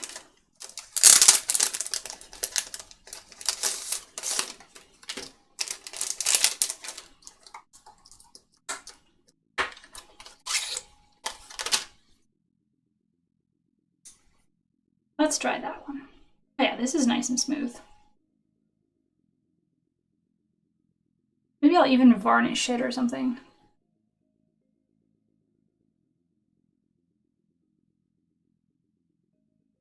I think most of this right now is just removing the excess paint that I slathered on in the beginning.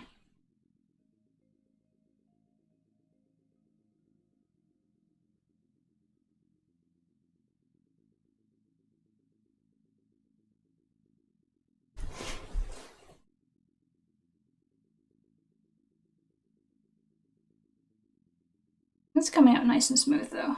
I like this.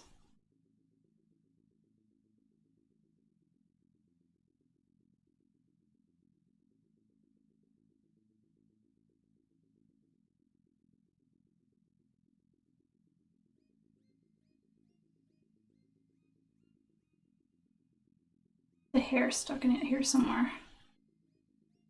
Come out. Come on, come on.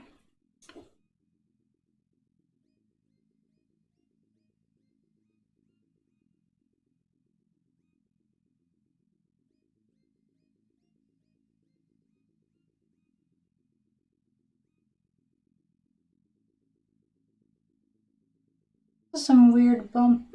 I think that's just actually the clay.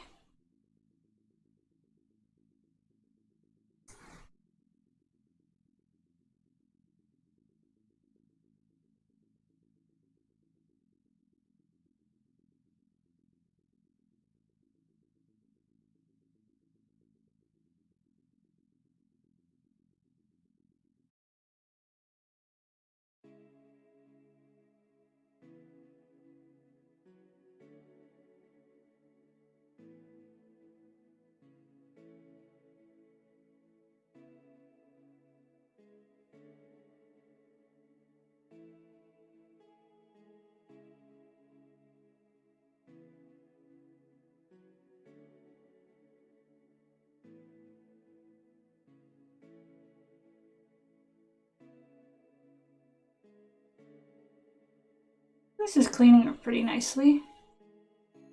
Another hair here that I need to get out.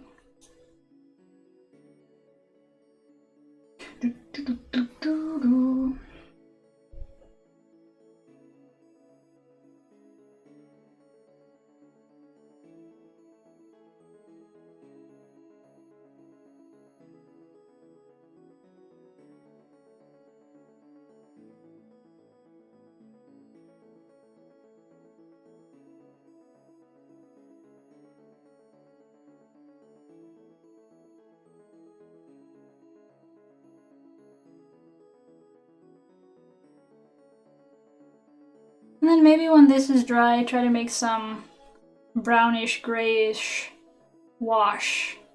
And try to get that a little bit into the eye sockets and things to make it look a bit like it has a bit more depth.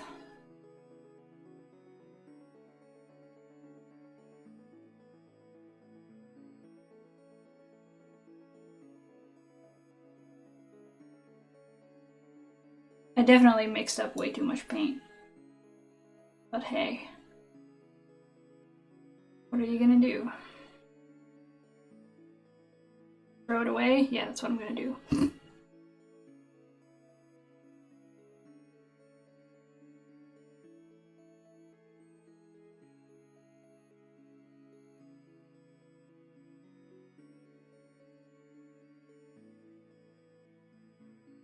Alright, let's just let this dry. I'm gonna stick him back into his teacup on his sticks to dry. And in the meantime, just gonna get rid of this paint that I no longer need and make some space for the wash that I'm gonna make. So I'm gonna just rinse this out. I'll be back in a couple of minutes.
Okay, I have a clean teacup for some measure of clean, but I'm gonna let the paint dry a little bit longer before I get started on the wash, because I don't want to sort of get a bunch of the paint that's already there loose when I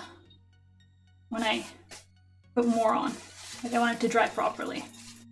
So, back to hot gluing things.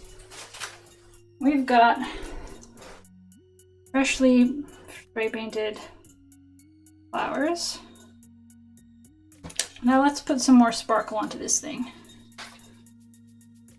I think, actually, wow, this needs, okay, maybe it needs a bit of cleaning before I put this down. Here, grab some, just some fabric scraps from the ground. There we go. I think actually that might be some of the spray paint. It's quite black. I thought that would have dried by now.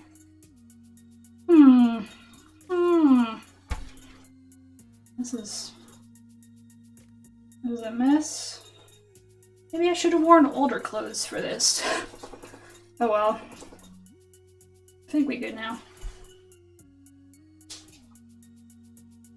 Okay, so more sparkles that I think would do better with super glue than with hot glue. So let's grab that tube, because I think I had it here somewhere.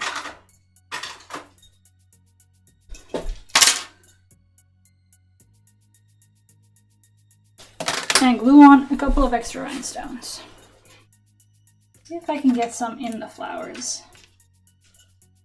Like if I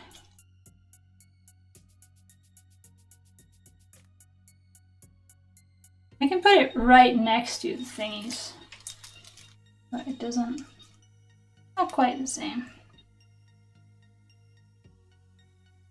I'm gonna start by putting more on the sticks.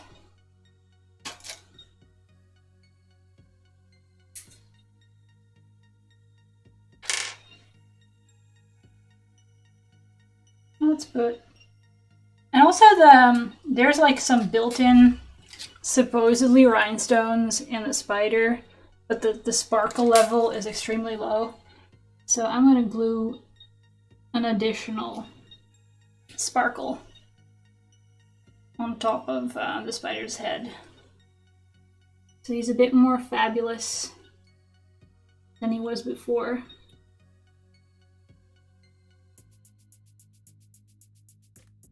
Because I think, I mean, all of this is cheap plastic rhinestones, but these ones have more iridescent things in them.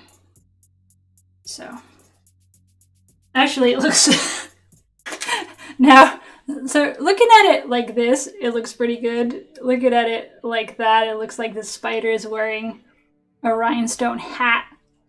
Maybe I should have tried to peel off the original rhinestone. Not really sure that would have gone well though. So this is it now. Don't look at it too closely.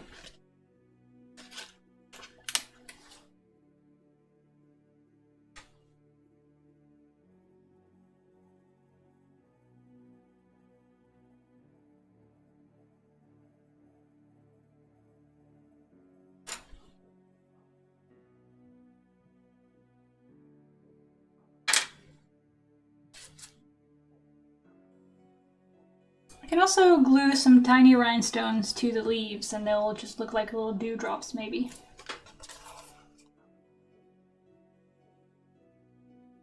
I think that would be a nice idea. Just sort of like this. Yeah, that's nice. I want that.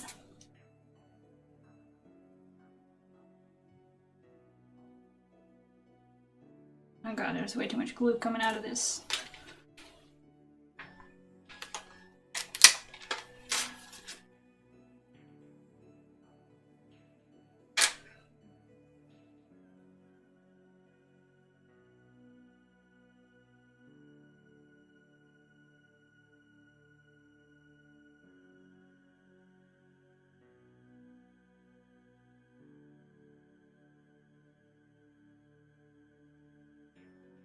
I know you've got those sort of special tweezers or wax sticks or something that you can use to handle rhinestones as you glue them, but I don't have one of those. So I have to deal with it, I guess.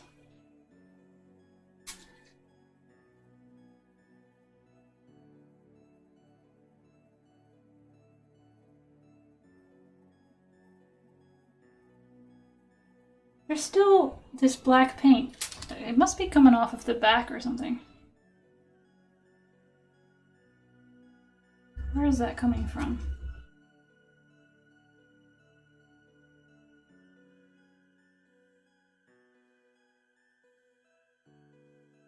I don't know, everything seems dry. Oh well. Maybe I can also put some dewdrops on the flowers, just in random places. Something like that. Nah, that does look a bit weird.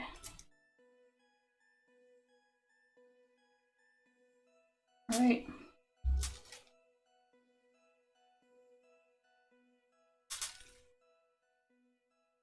It's definitely a lot harder to handle now that there's a bunch of flowers all over everything. But no, I don't think, like, if I'm gonna put rhinestones in the flowers, they should go in the center. They look kind of weird here. But on the leaves, they look great as dewdrops. So I'm gonna stick another one on there. This is a sticky mess. When did you become so...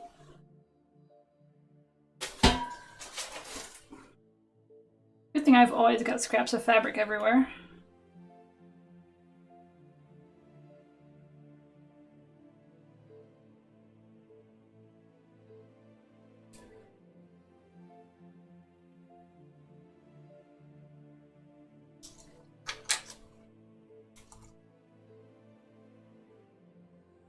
It's right there. Let's see. I need a bit of sparkle here-ish.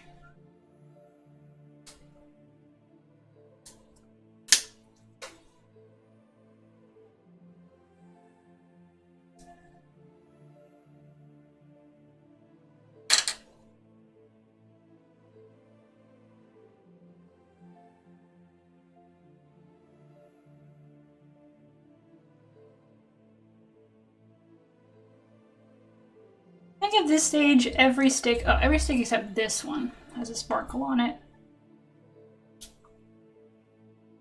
I'll just put one.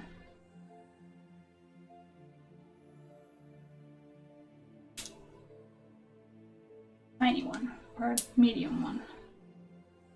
Here-ish.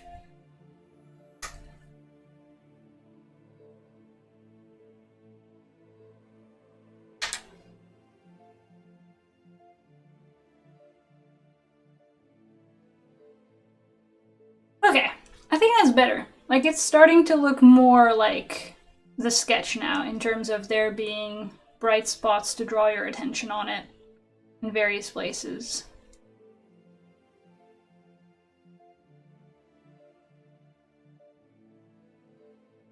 Yeah, it's coming together.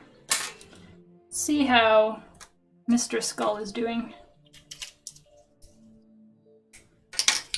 And also, maybe I should, I don't know, switch off the hot glue gun for a sec before it leaks all over my table.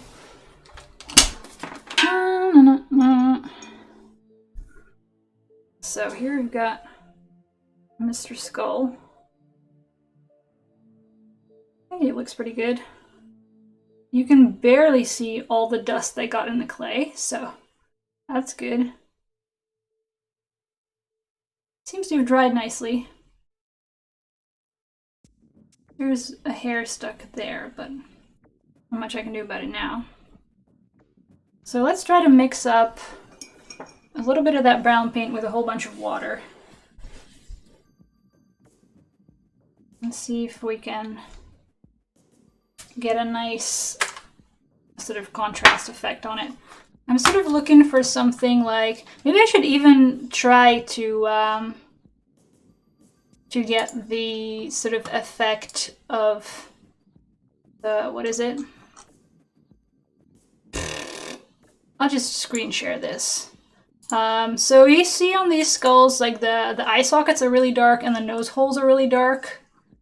That's specifically on this one. It's not on all of them, but consistently it seems like you need a bit of shade in there at least.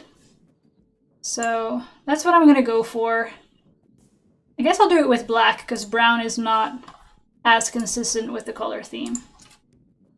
So let's, maybe I can, I'm not that great at painting, but maybe I can sort of blend it where it's really dark in the sockets and then it gets way runnier outside of them. This is black.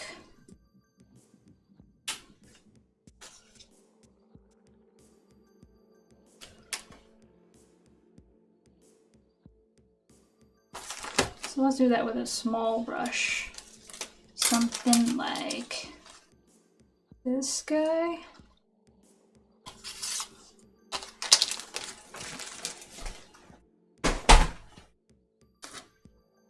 I'm gonna just Obviously the sockets on this are nowhere near as deep as on the actual skull. But I think I can make it look deeper if they're nice and dark.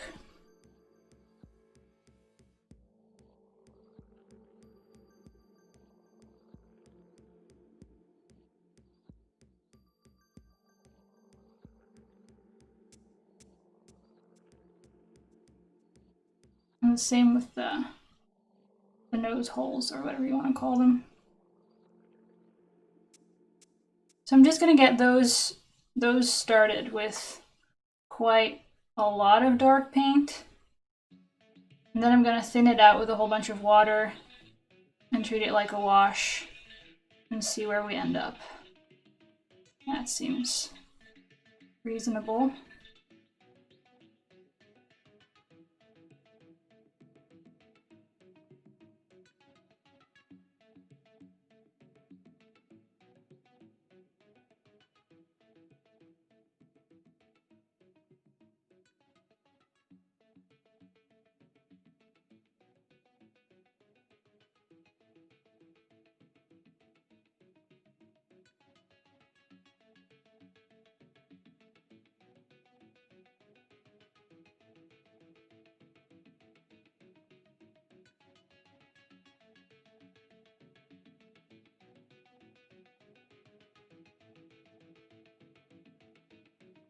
I'm gonna need some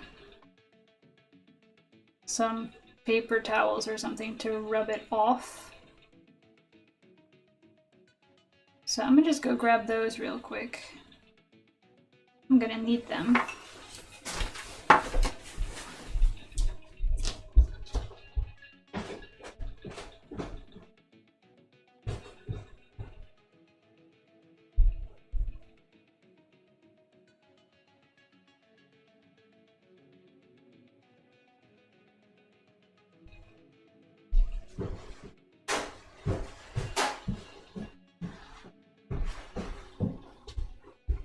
Alright, hey ho, let's wash.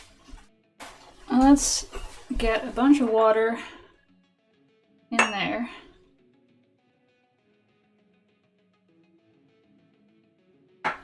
And make a mess.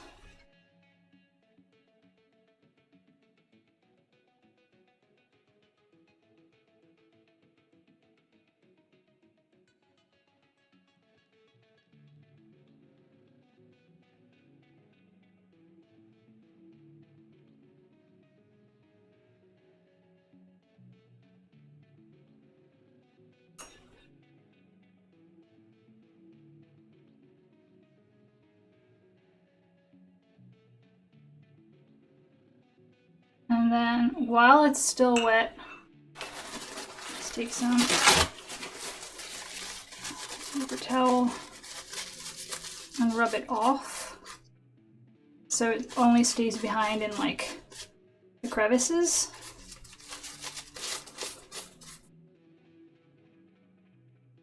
Oops. Coming off his stick. It's not too bad.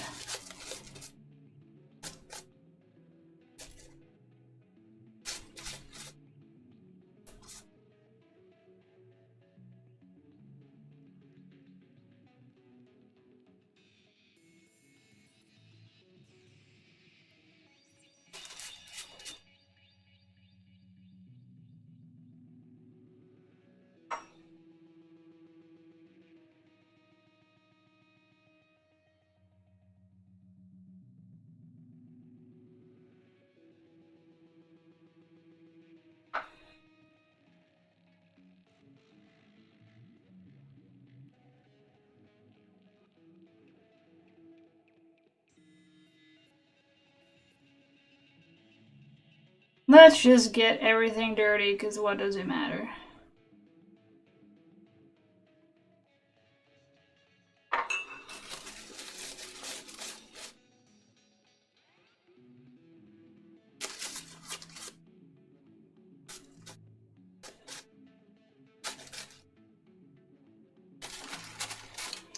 Try to get him back onto his stick so I can not have the black paint from my fingers ruin it.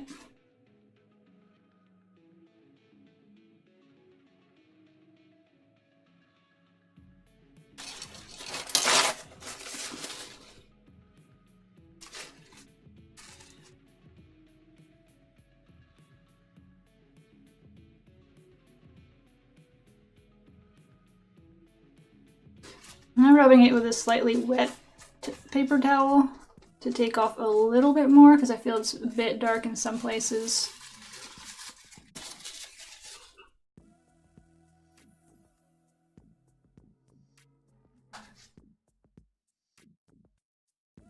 But overall the texture is turning out pretty nicely.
I think I'm going to need to put a little bit of extra black in the eye sockets because quite a lot of that has come out.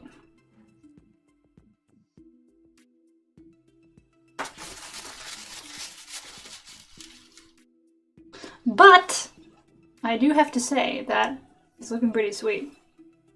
I just check that out. Like I wouldn't think it was real, but it's looking pretty good, especially from a distance, which is the part we really care about. I'm just gonna put a little bit of black paint back into the eye sockets because I think I cleaned out too much of that.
I just want it all to be a little bit blurry and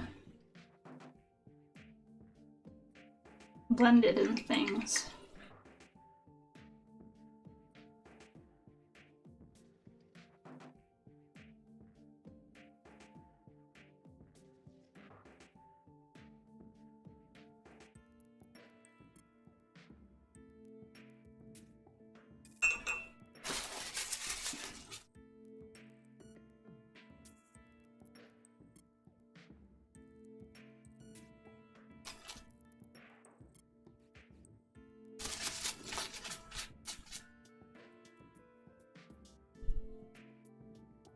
I think that'll do. It's not perfect, but perfect was not what I was going for in this thing anyway.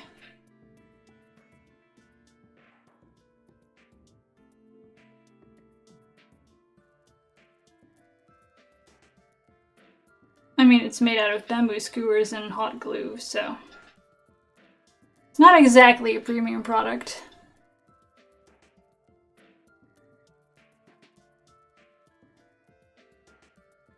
And I think it looks good enough. So I'm gonna let that dry and then see how well hot glue sticks to... actually, maybe I can use the sticks to my advantage. Because I'm a bit concerned about how well the hot glue sticks to the clay. So maybe I will super glue the sticks that I've been using to hold this guy into the holes that they were in. And then I can sort of use those as extra like attachment points for the glue. I think that might help the structural integrity and make it like not fall off my head in the middle of the Halloween party.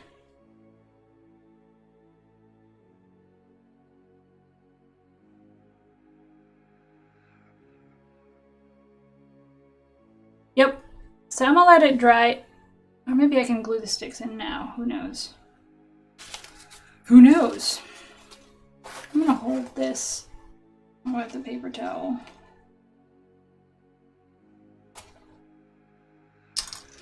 Then I'm gonna throw some super glue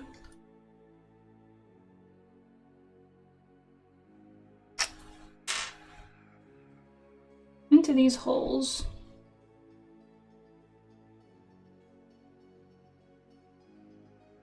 On the bottom. Put the sticks in.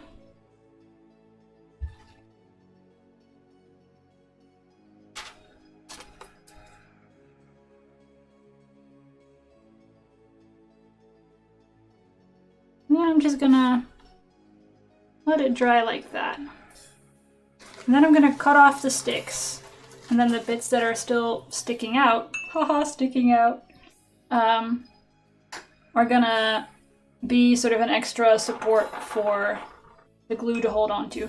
Actually, I think maybe I'll remove the frontmost stick, because it seems like it would be a bit too much in the front for it to actually do much. Huh, it's already quite stuck. See if I can still get it out. I think there will be good enough. Alright, so let's clean up paint mess number 2. And then I think we're actually very close to finishing this.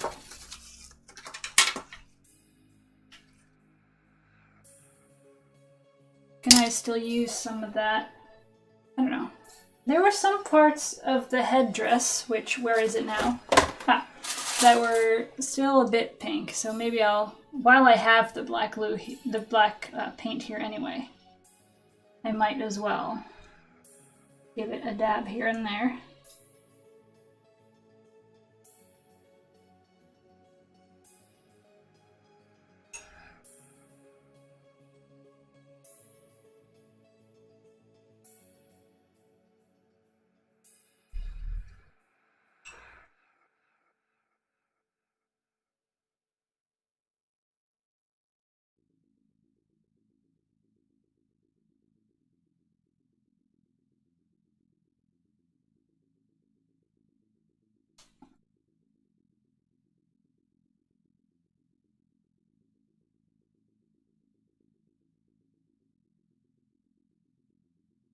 Something is making noise over there. What is that? I think some bug is like struggling for his life for something.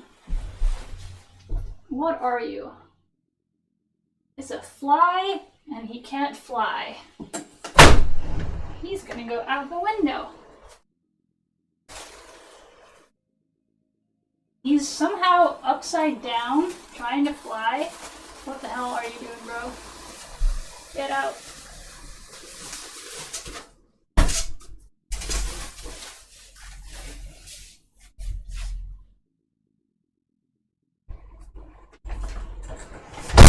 Alright, now that we've got that guy evacuated, I'm gonna rinse this out and then hot glue the final things together. Woo!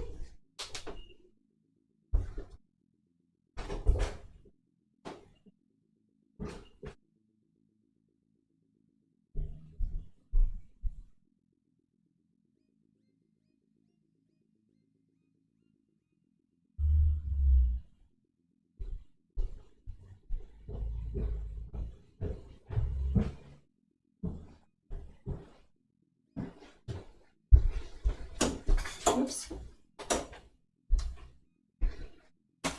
Let's get rid of this.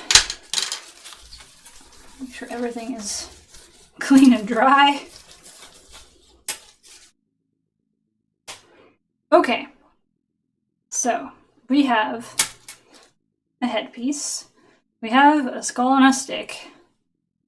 Where are those big cutters I used last week?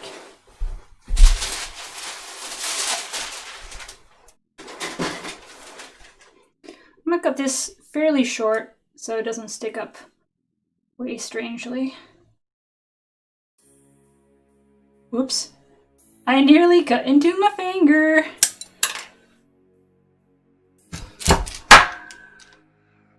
Okay. So this, I'm gonna go here somewhere. It's even a bit too long now. Or I should maybe I can drill a little hole into the thing and then it'll be super secure. Holy crap.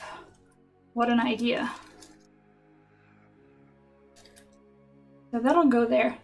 I'm gonna just double check the angle because it does need to go on my head. And if it sticks out straight, it's gonna be a bit weird. So let me, oop. So if this goes, let's see where I'm gonna do this by feel now. Here, here.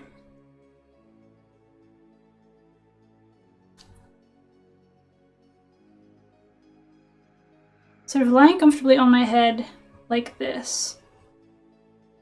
What kind of angle is that?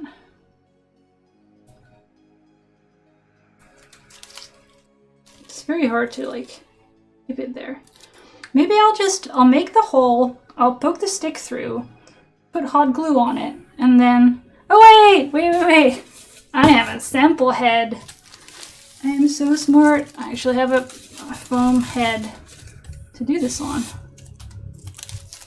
I don't need to do this on my own head, gluing my own hair together.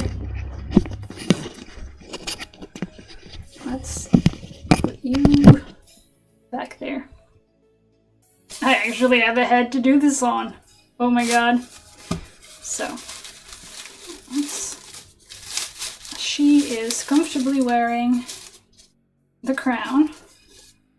The skull is gonna go on it like that. I'm gonna try to drill a tiny hole there that the stick can go through, so it'll be super secure. Where are my drill bits?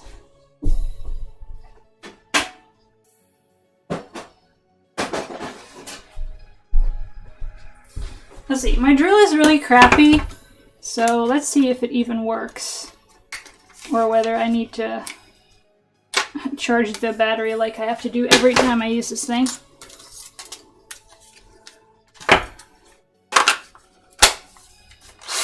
It spins. That's something. Try to take that out. Did I not just take out a drill bit? Where did I put it down? What did I do? I thought... Ah, here it is.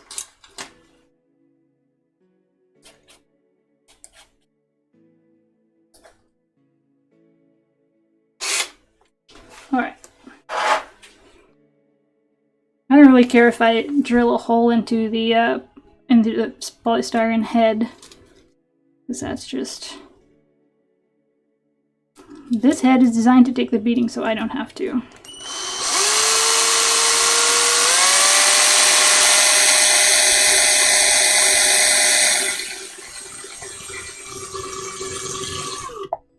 I'm having a bit of trouble. I think because the hot glue is there. Oh, I thought it was just melting the hot glue, but actually it's fine. I'm slowly making it through.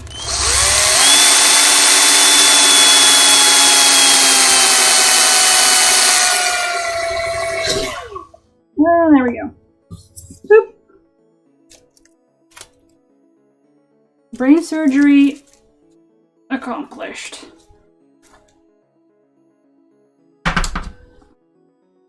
So it's now got, it's kind of hard to see, but there's a hole there. And I'm going to poke the skull through it. Let's do this.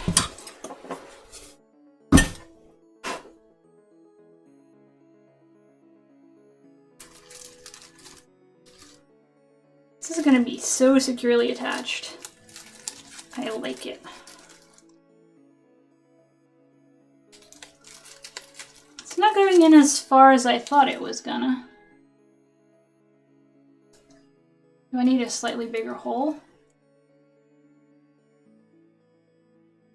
Nah. look good, actually.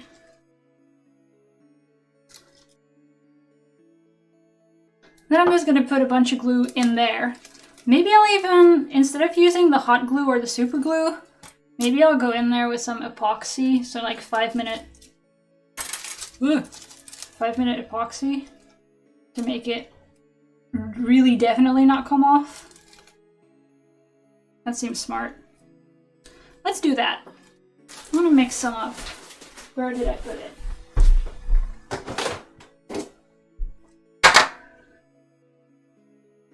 I need some scrap cardboard or something to mix that on.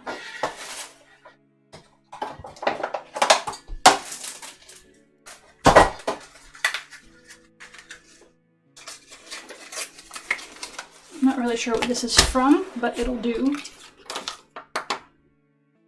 Also, so let's put this on there.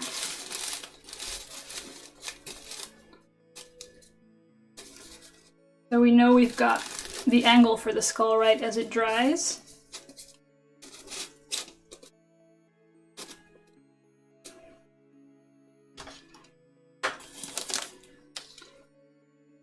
Then, come on, open up. I need some pliers.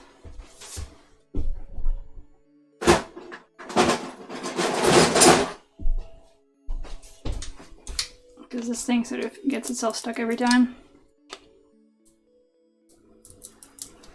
There we go.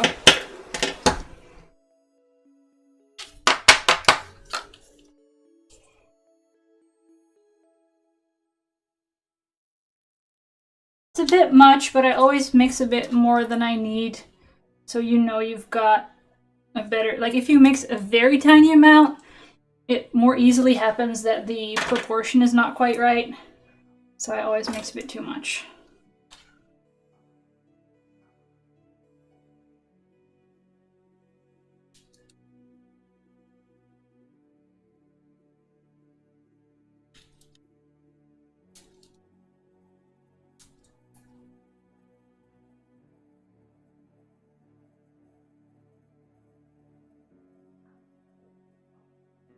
All right, I think that's mixed well enough. I'm just gonna poke it into the hole, and it's gonna maybe lie on top of it a little bit, but that's good because then the stick is gonna poke it through as it goes in and take some of it with it. And I think that's where I want to be. This stuff takes quite a bit to dry though.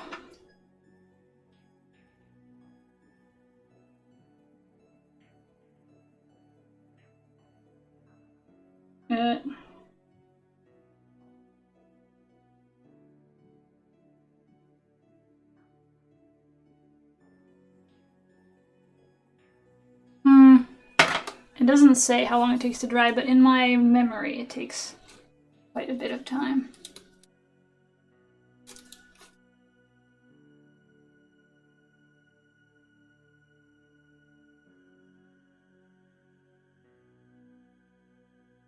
Let's make sure he's nice and centered.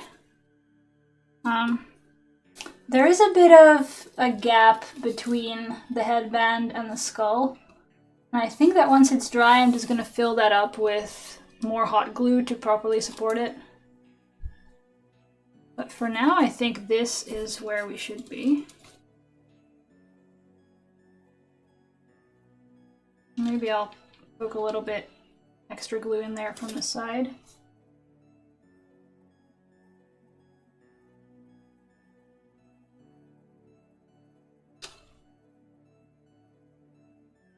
I guess we can tell by the glue on the cardboard how likely the glue under the skull is to be dry.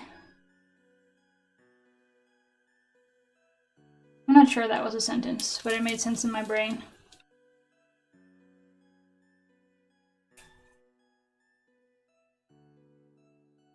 A bit wobbly. Okay. I'm gonna just let him sit there for however long it takes for that to harden out. Put that aside. In the meanwhile, maybe I can hot glue around it. I'm not sure how likely I am to like move it off to the side. Yeah. Oh, that looks nice. You put like leaves on either side. Hold on. See if I can get that on camera. I move that a bit, and this a bit, and that a bit. So this leaf goes really great in there. And I think I got more of those from last week.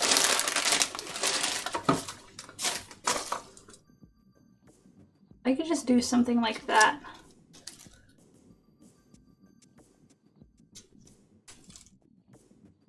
I think that looks really good.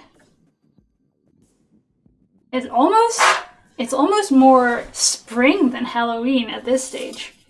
Look at that. With the two leaves from behind the skull.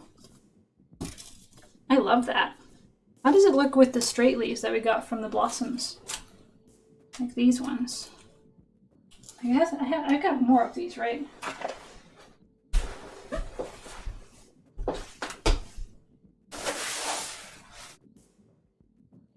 Where did all my leaves go? There we are. So if I just take two of the same leaf here and put it like that. Oh no, that looks a bit bland. Look, with a single leaf, it's a bit meh. I feel like it's definitely better with the triple leaf. Oh, now I'm removing epoxy by sticking these down there. Whoops. Probably shouldn't be doing that. But yeah, I think that once this is dry, I'm gonna stick two leaves in there like that. And that'll be it. I think that looks really good. Maybe I can get them hot glued in there right now. I'm not sure.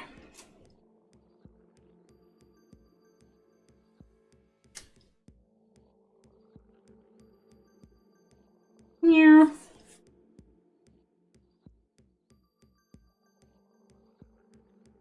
Like, I can finish it now, but I want to wait for the epoxy to dry to put it on my own head, because I don't want to move the skull. I think I'm gonna just... Maybe I can even use some of that leftover epoxy to glue these leaves in. Whoop. Yeah. I'm gonna try to do that. Just dab. It's already setting up a little bit. It's getting really goopy. But if I just smear that on there.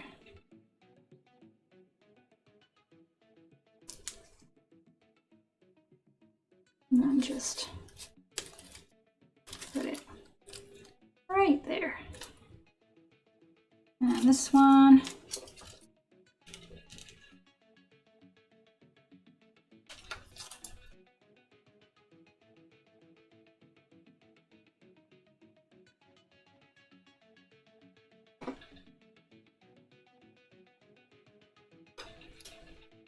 Let's put it right there behind it.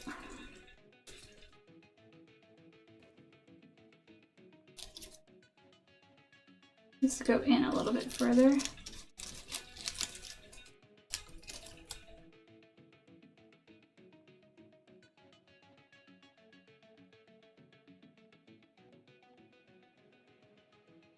I think that's it.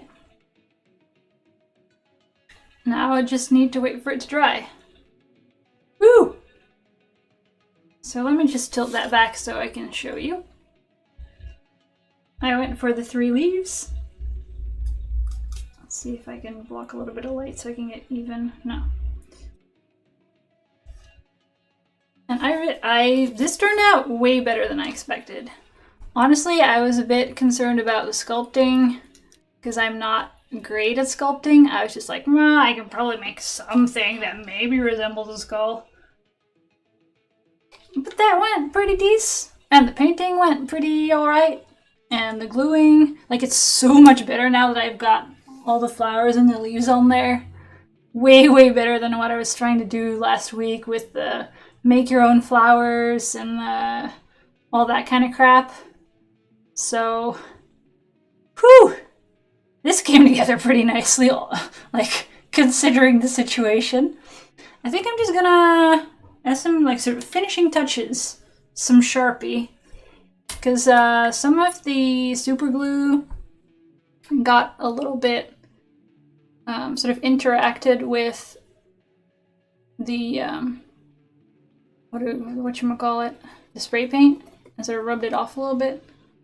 So I'm just gonna touch up those glue spots, a little bit of black Sharpie.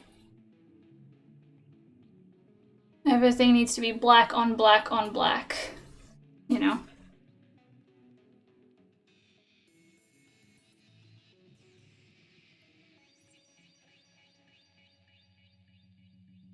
And then I think I'm ready for a Halloween party. Now I just need someone to organize one. So, you know, just in case you need someone to invite to your Halloween party. Just saying. I'll probably end up having to organize one myself because that's how that stuff works. Oh, maybe there's some other finishing touches I can do. Some of the things I don't like with the beads is that, you know how I put little strings of beads in between the sticks? And now you get sort of, I'm not sure you can see that. I think you can see it here. There's sort of a little gap between the stick and the beads because there's now some slack on it now that it's on a head. Like if you remove it and these sort of get a little bit moved, it looks better. But as it is, there's this little gap here that looks a bit weird. So I think I can fix it. If you push here on these beads, it also sort of closes the gap. I think if I super glue some beads into a specific spot on the wire itself, that'll fix some of those gaps. So that's also something I'm gonna do now.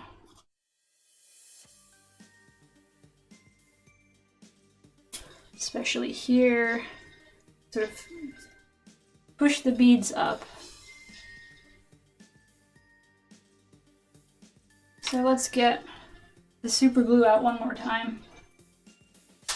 And I need more stick. I'm going to use that to hold the beads so I don't super glue my fingers in place.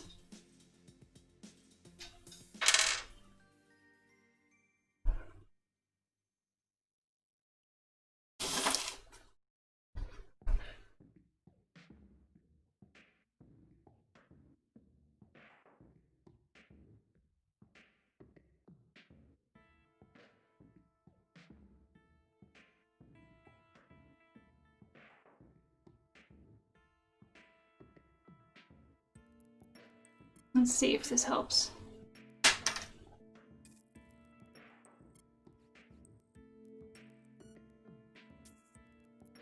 And that also leaves the question of what I'm gonna do next week.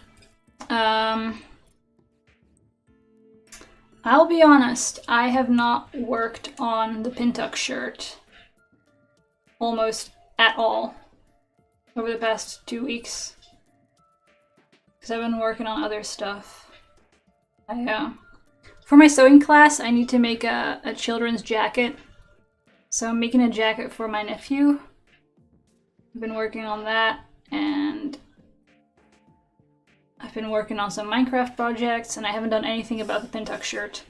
So maybe it's good to finish that before I start yet another project. So I think that's what next week will be. I think I can sew, well, probably not all of it, but a good portion of it. And then maybe finish it off camera or something. But I keep saying that finish off camera thing as though I actually do that, and I still haven't finished the Darcy whatchamacallit waistcoat either. It's still sitting there with a collar half attached because I was struggling to get it to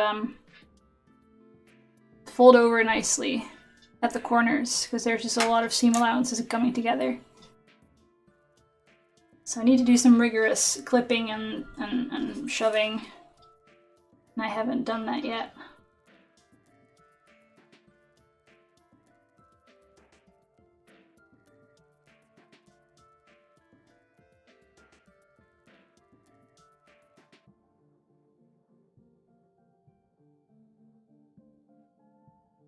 Alright, I think I'm nearly done fixing sort of the most offending beads.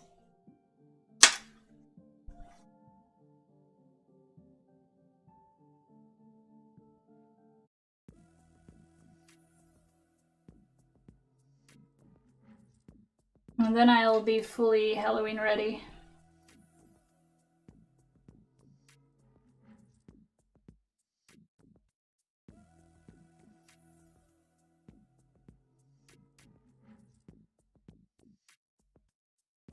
It did turn out that the most of the bottom row of beads is actually obscured by the flowers, which is something I saw coming after I'd finished it. So yeah, that did happen. But you can see little bits of it, and it still provides a little bit of pizzazz here and there, so I guess not too huge a regret.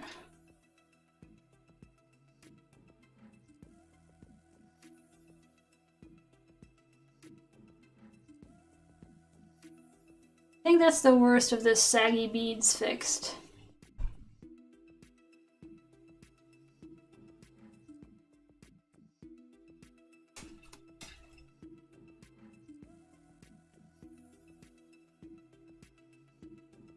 Yep.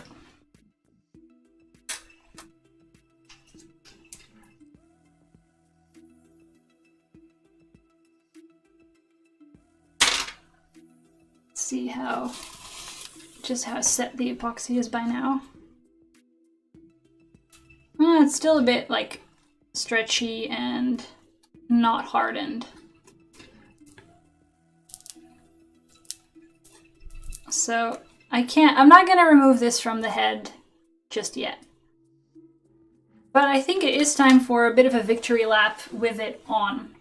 And then I'm gonna quit streaming for today, a bit early even, contrary to the last couple of weeks where I was like, oh god, I need to get this done before I starve.